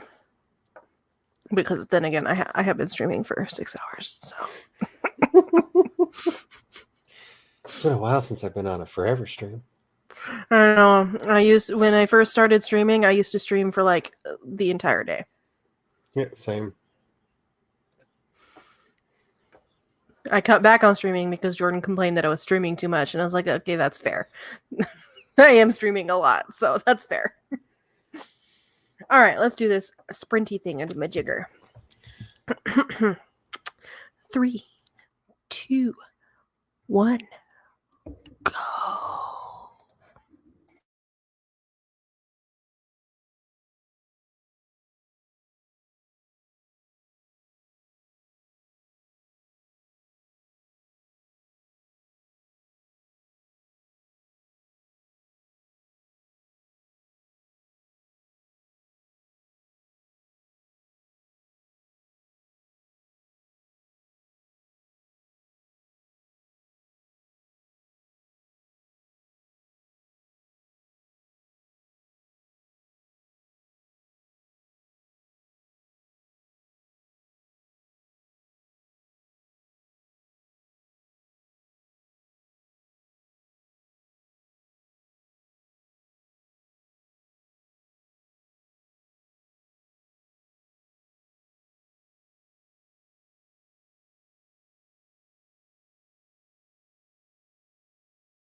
Bitch!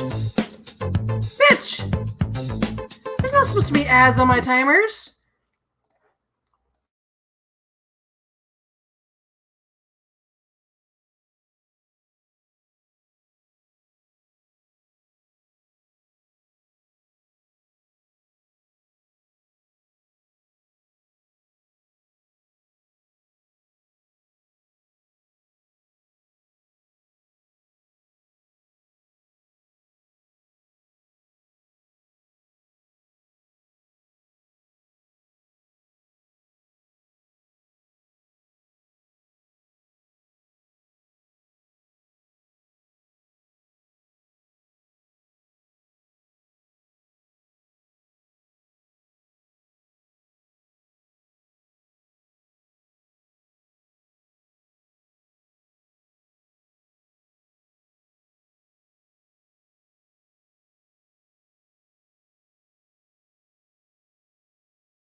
Yay!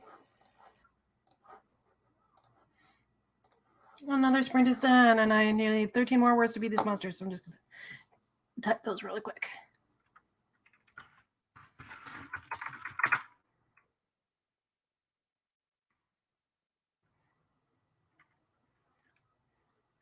I just completely lost my train of thought, so, shoot.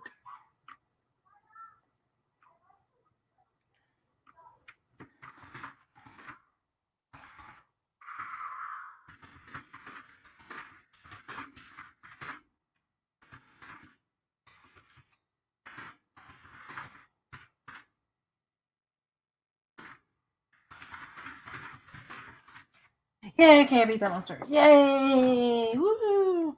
I need to do 2 more of these monsters, and I'm done with my quest finally.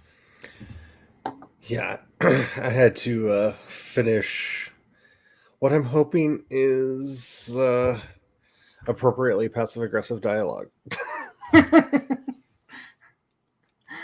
I'm writing a scene where the main female character is... So, part of the premise of this is that the main male character and his 2 siblings own a ranch together where they have, instead of being like a cattle ranch like it used to be, they've transformed it to be a horse rescue and training center because the main character, Carter, is a horse trainer, like a really good one. And Anna, the female main character, is, I think we were talking about it on the stream the other day, where she's like recently separated, single mom, financial troubles kind of situation. And so he offered her a job for a room and board on his ranch. And it's her first morning that she had to get up at the ass crack of dawn to go out and work. And she's meeting one of the other ranch hands, and he's like showing her the ropes of what to do. Fun. Yeah. So that's that scene. Part of the reason why I decided to write a cowboy romance is because all the ones that I've read so far, except for one, have been entirely infuriating at how inaccurate the Cowboy portrayal part. of the cowboy part is. So I wanted to have some actual real cowboyishness in here. Wait, what? That's like saying we're going to put queerness in a queer romance. Like, how would you do that? Well, I'm just trying to make sure that the things for the cowboy stuff that's on page is accurate. So, like, he's going to be training with horses. I want to make sure the stuff that he's doing is actually stuff that a horse trainer is going to be doing. Yeah. They're going to go out for riding. I want to make sure that, they're doing everything right. All the stuff that's going to be on screen of the cowboy life, of stuff that they would be doing, I want to make sure is accurate. I'm not going to just throw stuff in there willy-nilly, just be like, oh, look at me, I know facts about cowboys. I just want to make sure that it's integrated well and is accurate. So, that's one of those scenes. She's getting told what she needs to be doing to take care of the horses and whatnot. Yeah, so I don't know if you guys noticed. You probably did, but we had an ad on that timer for some reason. For StreamYard, of all things. The fury I felt. Like, hello, StreamYard, we're here. We're advertising you right now. Hi, this is StreamYard, everybody. Like, stop. We are literally using StreamYard currently, so have we not said your names enough?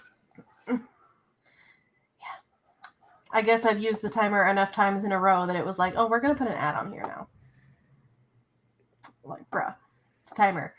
Don't give me damn ads. Don't give me some damn ads. Making notes on one of my storylines in my newest. Okay. There's an R at the end. I was like, is the R supposed to be there? No, okay, it's not. Cool. Newest project. Awesome. Yeah, we have been streaming a while. 6 hours and 22 minutes to be exact. I'm just in the zone, and I'm not usually.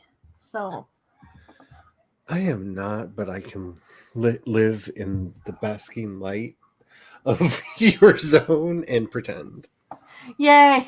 I mean, I'm getting words done. I mean, I'm almost actually I just finished the midpoint in this chapter. So like I am getting stuff done. I am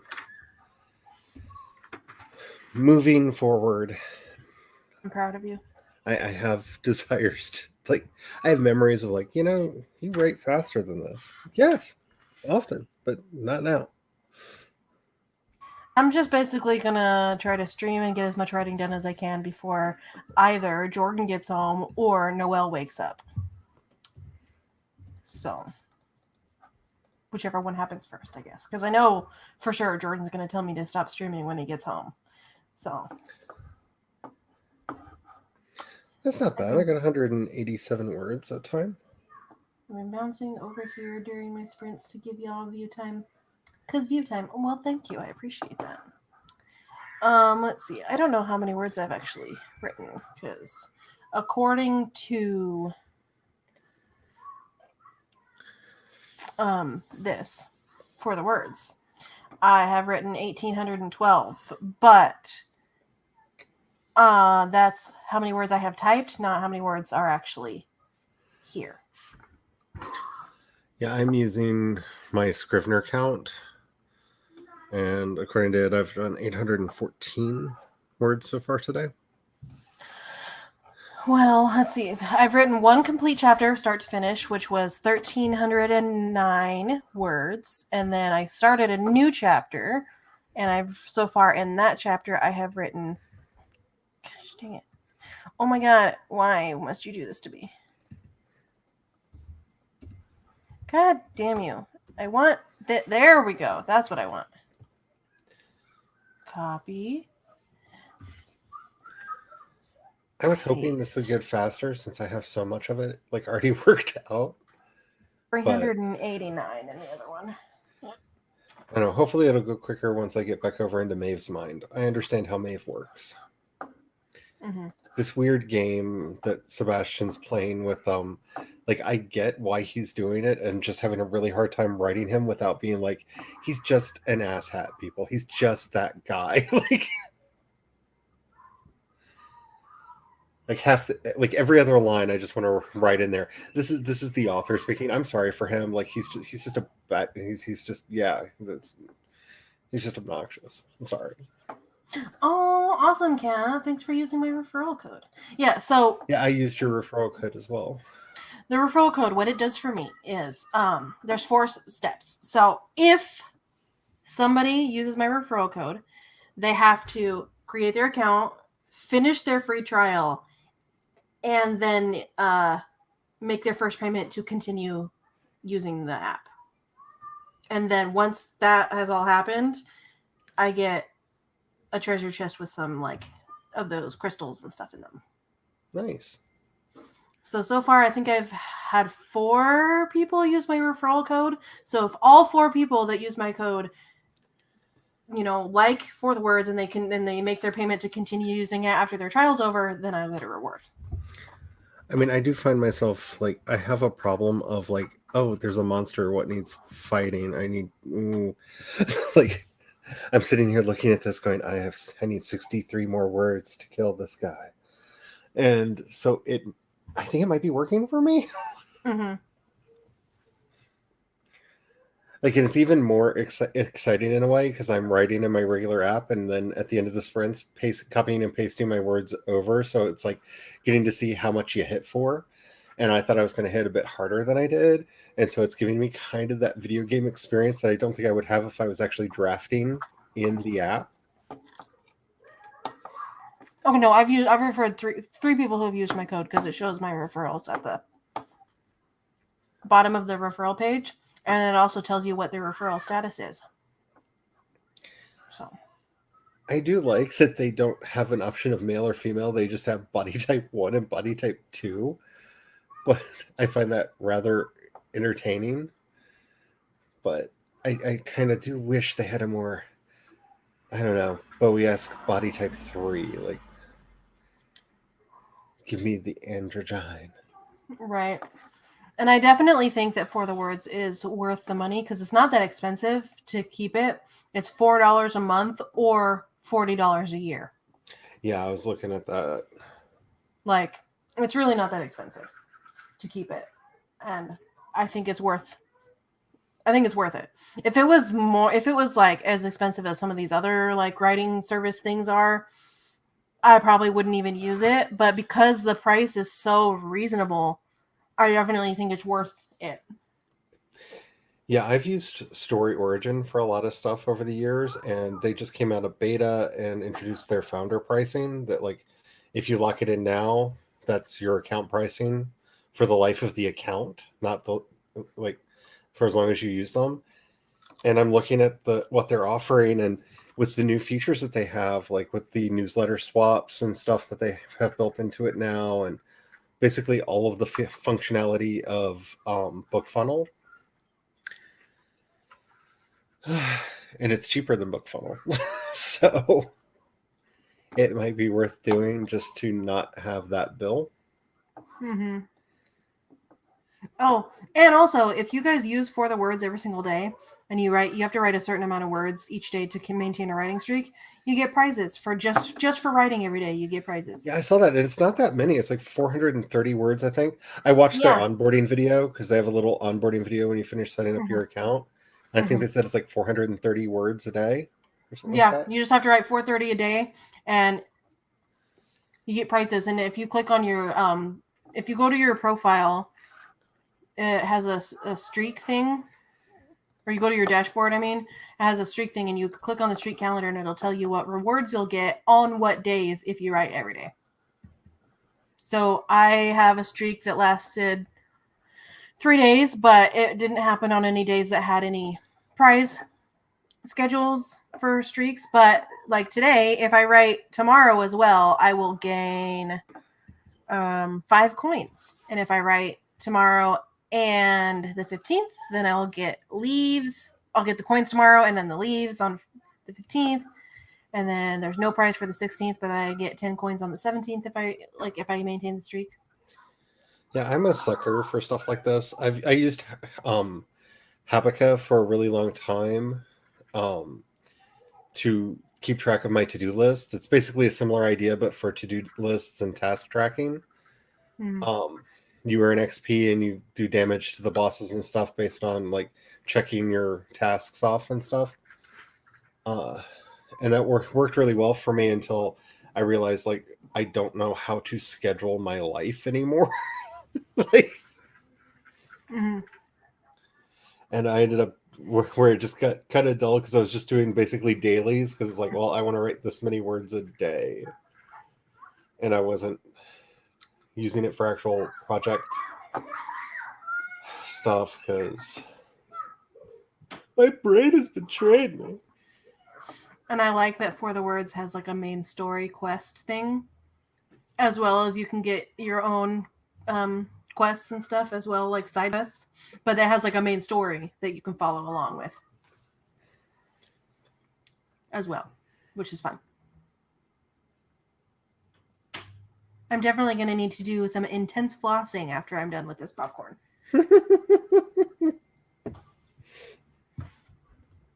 I have my headphones on and I'm nervously looking around like, did the dog hear you? No, I'm not. Have some corn all stuck. Not paranoid about that at all. Do your dogs like it a lot? Oh, she goes crazy because you always drop one or two, like no matter what, like no matter how careful you are, you drop some, and she's like, she's a shark. She'll just float around, and like she can hear it falling. Like it doesn't matter which one of us it is, she'll just turn, and it's that dramatic moment in the movie when the hero has realized, I have to get over there and save the baby, but the baby's the popcorn and she just eats it. But which actually sounds like something in a story I would write. But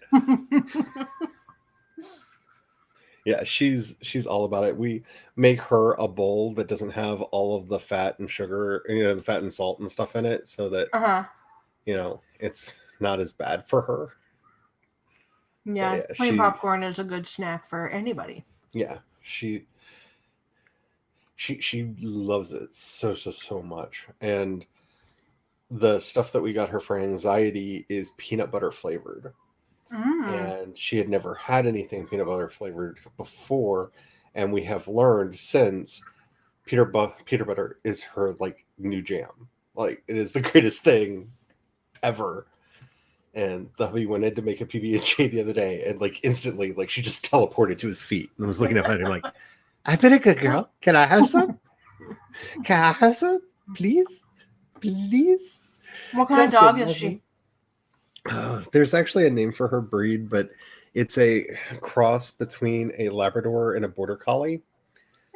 There's actually a specific name for the breed that comes out. It's and it's non-intuitive because it's a something shepherd.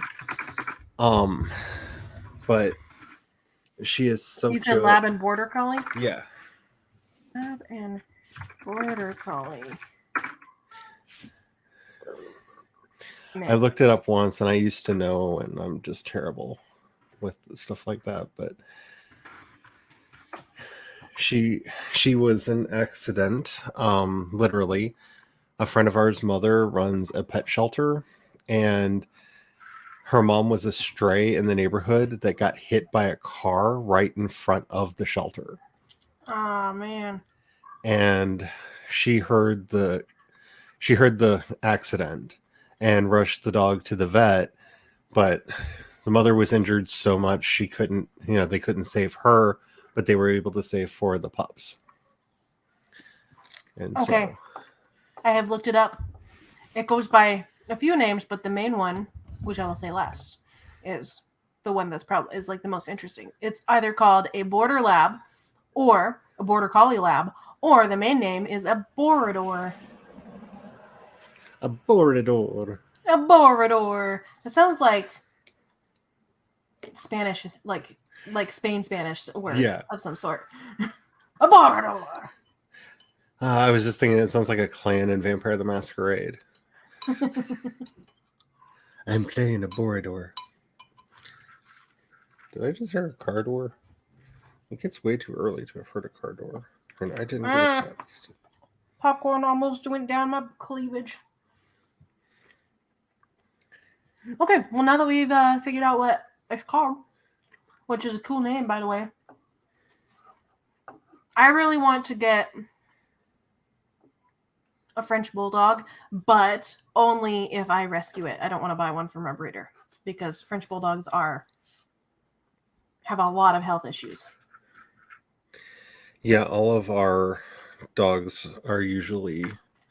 when I was a little kid, I had so many dogs because we lived out in the middle of the country, and people would just drive their dogs out there and dump them by the farm. And my dad didn't have the heart to like get rid of them, to take them to the pound or anything. So we just adopted them. Like I grew up with so many dogs. Me growing up, we horses, dogs, and cats we would rescue, rehabilitate, and rehome. So we constantly had animals coming in, getting taken care of, getting healthy, and training out behavioral issues that they've developed, kind of the situation, and then we would find good homes for them. So, yeah, the 2 most beautiful dogs that we had, one was an Australian Shepherd, which if you've never seen them, they're gorgeous dogs and just too smart for their own good. And the other one, I don't know if this was smart or not, but he rescued it from a friend of his at work because a wolf had bred with her German Shepherd, and it was a cross between the two. It was beautiful. He looked like he was made out of fire. He had the like orangiest reddish fur, and he looked like he was made out of fire. And surprisingly enough, we called him Red. Because I was a child, and they were like, "What are we going to call the dog?" And I was like, "Red." There's a new dog breed that is in development right now. I can't remember what it's called. I'm looking it up. It is a wolf something or other, but it is a dog that's bred from huskies that is made to look as wolf-like as possible. Ooh. And I can't remember what they're called. Excuse me. Malamutes look close. And they're still in development, so I don't think they've been officially recognized as a breed yet. but it's something wolf or wolf something. I can't remember. I can't remember. But they look so cool. It's like this massive. It looks like a wolf. Like seriously, like huskies and Malamutes look wolfish, but this looks like if I saw one out, I would think it was an actual real wolf. Ooh. That could be really dangerous around here because somebody would probably shoot it because they think it was a wolf. Hi, Chloe.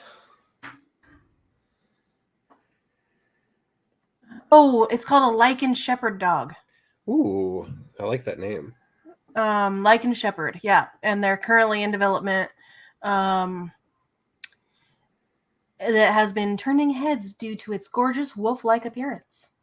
Ooh. How are you doing today, Chloe?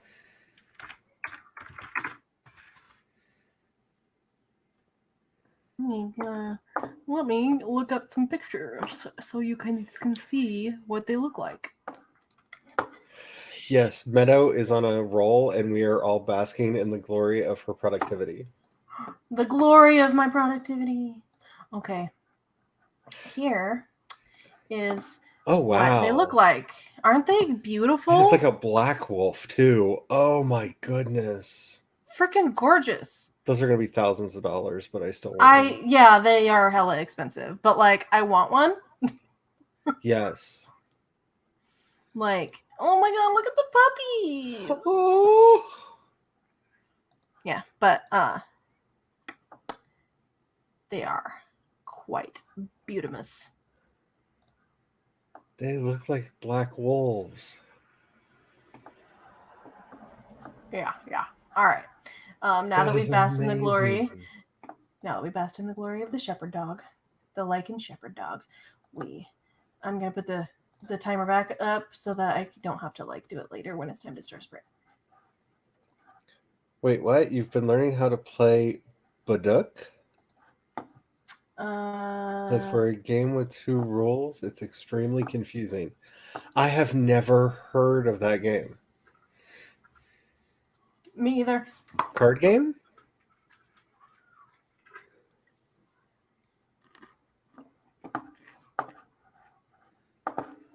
I ask all manner of confused. Another dog that would be like a dream dog for me to have is the Husky Pomeranian cross. Oh my goodness. Because they look like permanent Husky puppies. This is true. Like, I want one. Please give me one. Like, the only pure breed that I've ever really, really wanted is a Shiba Inu because they're just too cute. They're just too cute. Like, they don't look real. I kind of want one just to prove to myself that they are real. Like, I've never seen one in real life, only pictures and videos of them. Let me confirm before I say the thing that I'm thinking. But they're just so cute. Okay, yeah, that's a different dog than what I was thinking. There's a dog that, when you said Shiba Inu, I was thinking it was this other one, but I only recognize it by the picture. I can't remember what the name of it's called. But there's one that is really popular, but because it's big and fluffy, but their temperament apparently is really bad, and they're actually apparently they tend to be really violent towards small people. Oh, that's not Shiba Inu. It's a different dog breed, but when you said that, I thought that might be what it is, but it's not. Oh, Go! Yeah, I have a Go board that I keep in the car, so if I find anybody who plays, I can get my butt whooped because I'm really bad at it, but I love playing. Yeah, Go is a deceptively simple game.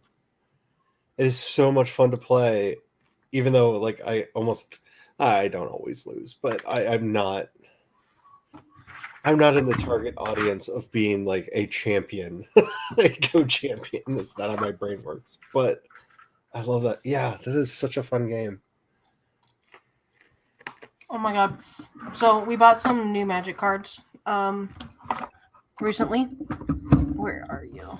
I got these illustration cards out of some of the packs that are so beautiful. Where's the one that I want? There's one that has a image Uh-oh. Hi, welcome to my stream. Meadow will be back in a moment. You think you understand it up until remove the dead pieces to score. Yeah. Not bad. That can be a bit much. Welcome back to your own stream. Yeah, I accidentally hit the keyboard and it took me to a different page. Okay, there it is. So sometimes magic packs will give you illustration cards that just have like really cool art on them, but they're not like an actual magic card. And I got 3 of them. They're so cool looking. Oh, wow.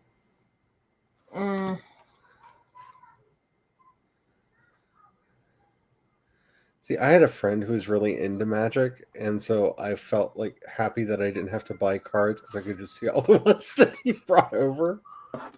Now this one gives me really, really intense vibes for my fantasy project, the one that Key's reading, because in one of my realms where the fairies come from, this is exactly what I imagined, because they're really nature like reliant and like one with nature kind of creatures, and they all have pointed ears just like this person has. Focus. Well, you can't really see it, but they have pointed ears like this person has.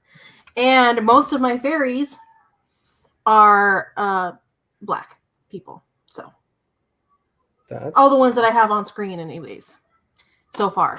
I don't think the entirety of them will be black, but all the main ones that I have in my book, like the main character ones, are black. And so I can just imagine the main female, Felicity, one of my main characters, who's a fairy. I can just imagine her going and riding a freaking deer around like that.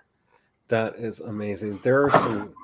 I've been so inspired by a lot of like extinct animals that I've been trying to bring into the story and the setting that I'm writing, because like the real world had some like true to life fantasy creatures in it.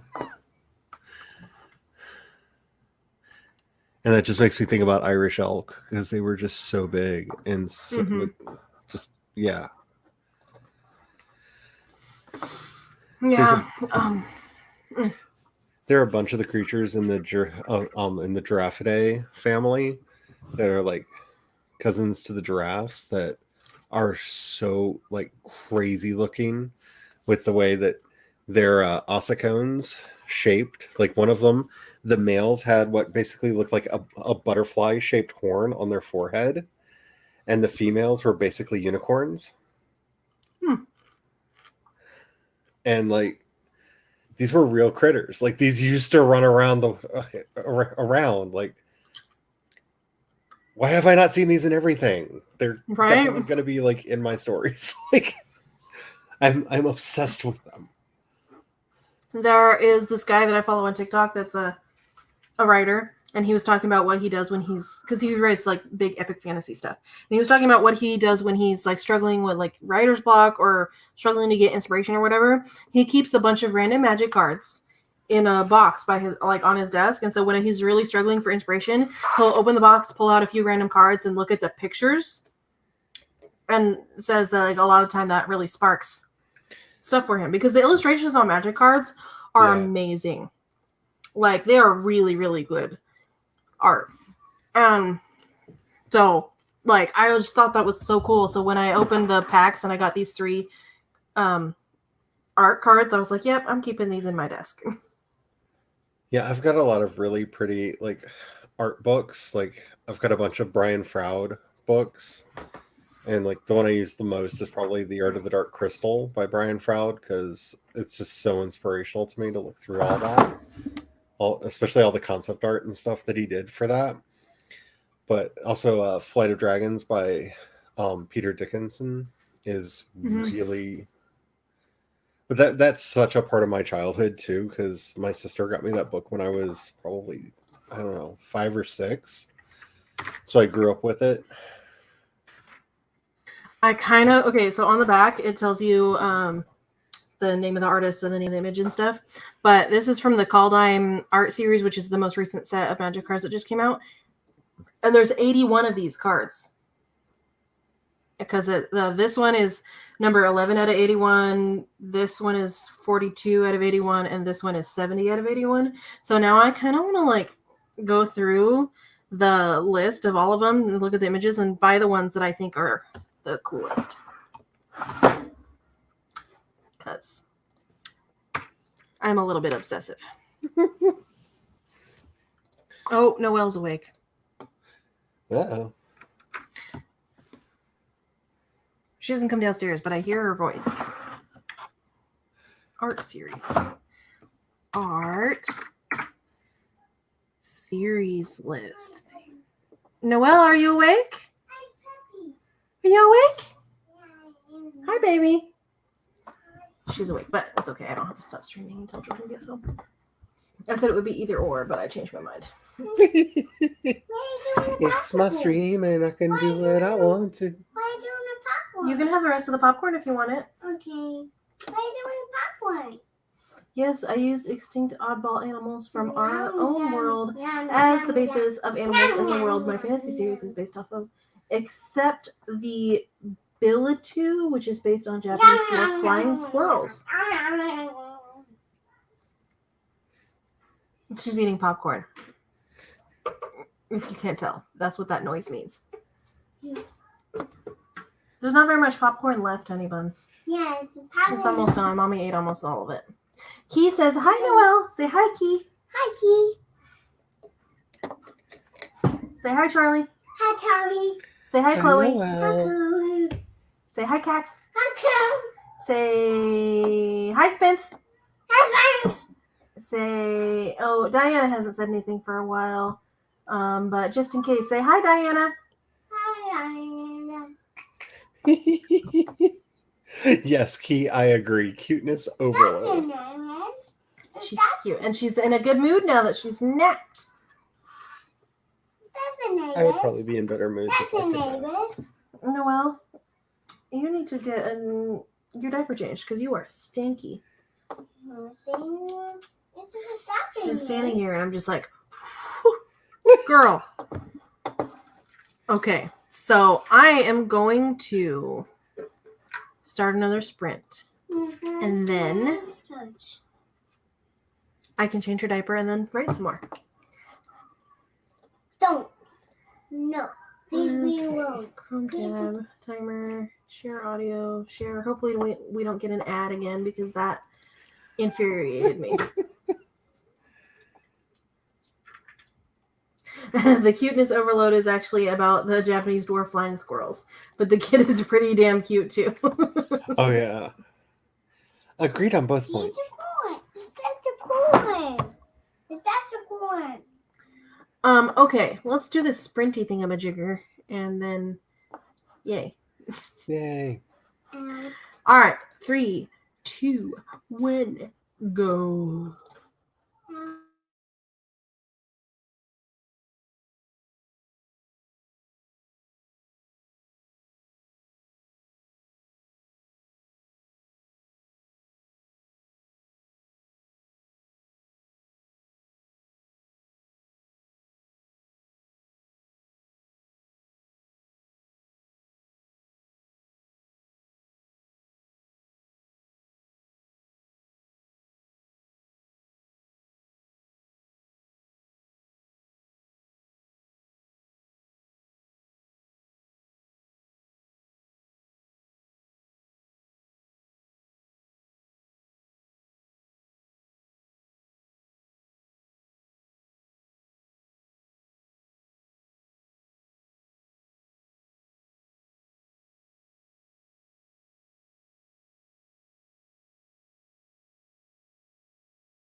A ring-a-ding-ding.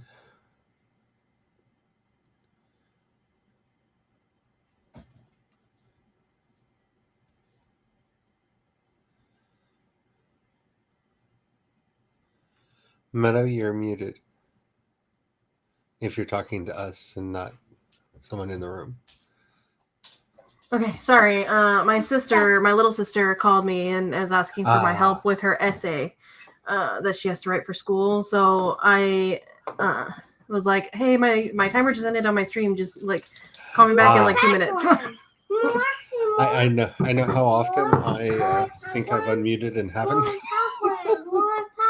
Yeah. So I was like, well, let me call you back in a minute and like I'll help you, but like I'm doing my live stream. She's like, well, I need you to help me right now. It's like, oh my god, just give me a minute, like child. So she's gonna call me back on her cell phone in a minute. So I don't have a ton of time to chat this time because I need to jump into another sprint so I can help her with her essay. Because I told her on her last essay that she had turned in, because she had me read it after she turned it in. And I was like, hey, I'm noticing a lot of stuff in here that I can help you fix. So next time you write an essay, call me and I'll help you. Hello. And I know what Noelle wants. All right, hold on a minute, Kendropolis. Okay. My sister's on the video chat with me. Hello, sister who can't hear me. Charlie says hi. Charlie's the person on stream with me. Alrighty. It is just about time for the hubby to get home, so I'm going to run off and play with my doggy. Okay, well, need to play with her. So if you gotta bounce, then I might as well end the stream because Jordan's gonna be home any minute now too. So, you want to do an outro? check out all my stuff. I will be streaming tomorrow at 5 p.m. Eastern on my channel. And yeah, hopefully I will have some new stuff out soon. I actually have some stuff in the pipes that I'm really nervous about. So I don't know. We'll see. But yeah, I'm looking forward to the stream tomorrow because it should be fun. And hopefully there will be breakthroughs and at least somebody will be productive. Hopefully me as one of them. But yay. All right. Well, thank you for joining me, Charlie. I really appreciate you being Thank you. here. It was fun. I got a lot done. I got almost 1,000 words, which is all the happiness. All right. Okay, I suppose I should do my outro. Are you gonna dip like right now or are you gonna wait? I can wait. Okay. Hello, my name is Meadow. I do writing streams on Tuesdays, usually for only about 2 or 3 hours, but I mean 7 hours today. And Fridays at 10:30 p.m. Eastern. And don't okay, she just hung up on her. Noelle did. No. I also do The Sims. Yeah, hold on a minute, Kendra. I also do The Sims on Wednesdays with Kat and Jayce. I'm not 100% sure if we're doing it this Wednesday, but we'll see. And I'm also an editor, so if you're looking for an editor, Jayce and I offer developmental, line, copy, and proofreading, and we would love to work with you. And you can go to our website, roastedediting.com, and all of my links for everything is in the description. And they work at better than reasonable prices. Okay, hold on a minute, Kendra. I need to hang up because I don't think they can hear me. I'll call you back in like a minute, okay? Chill. Did you hear any of that? Yes. Okay, good. Because I couldn't hear you because of the video call on the computer from Kendra, so I was like, oh, shoot. I was just being your hype person, talking about how low your prices are. And okay, cool. Afraid to check it out. Okay. So on that note, I'm going to end because Kendra's calling me back, even though I told her to call her back in like a minute. So, thank you for being here for this long, and I'll catch you guys next time.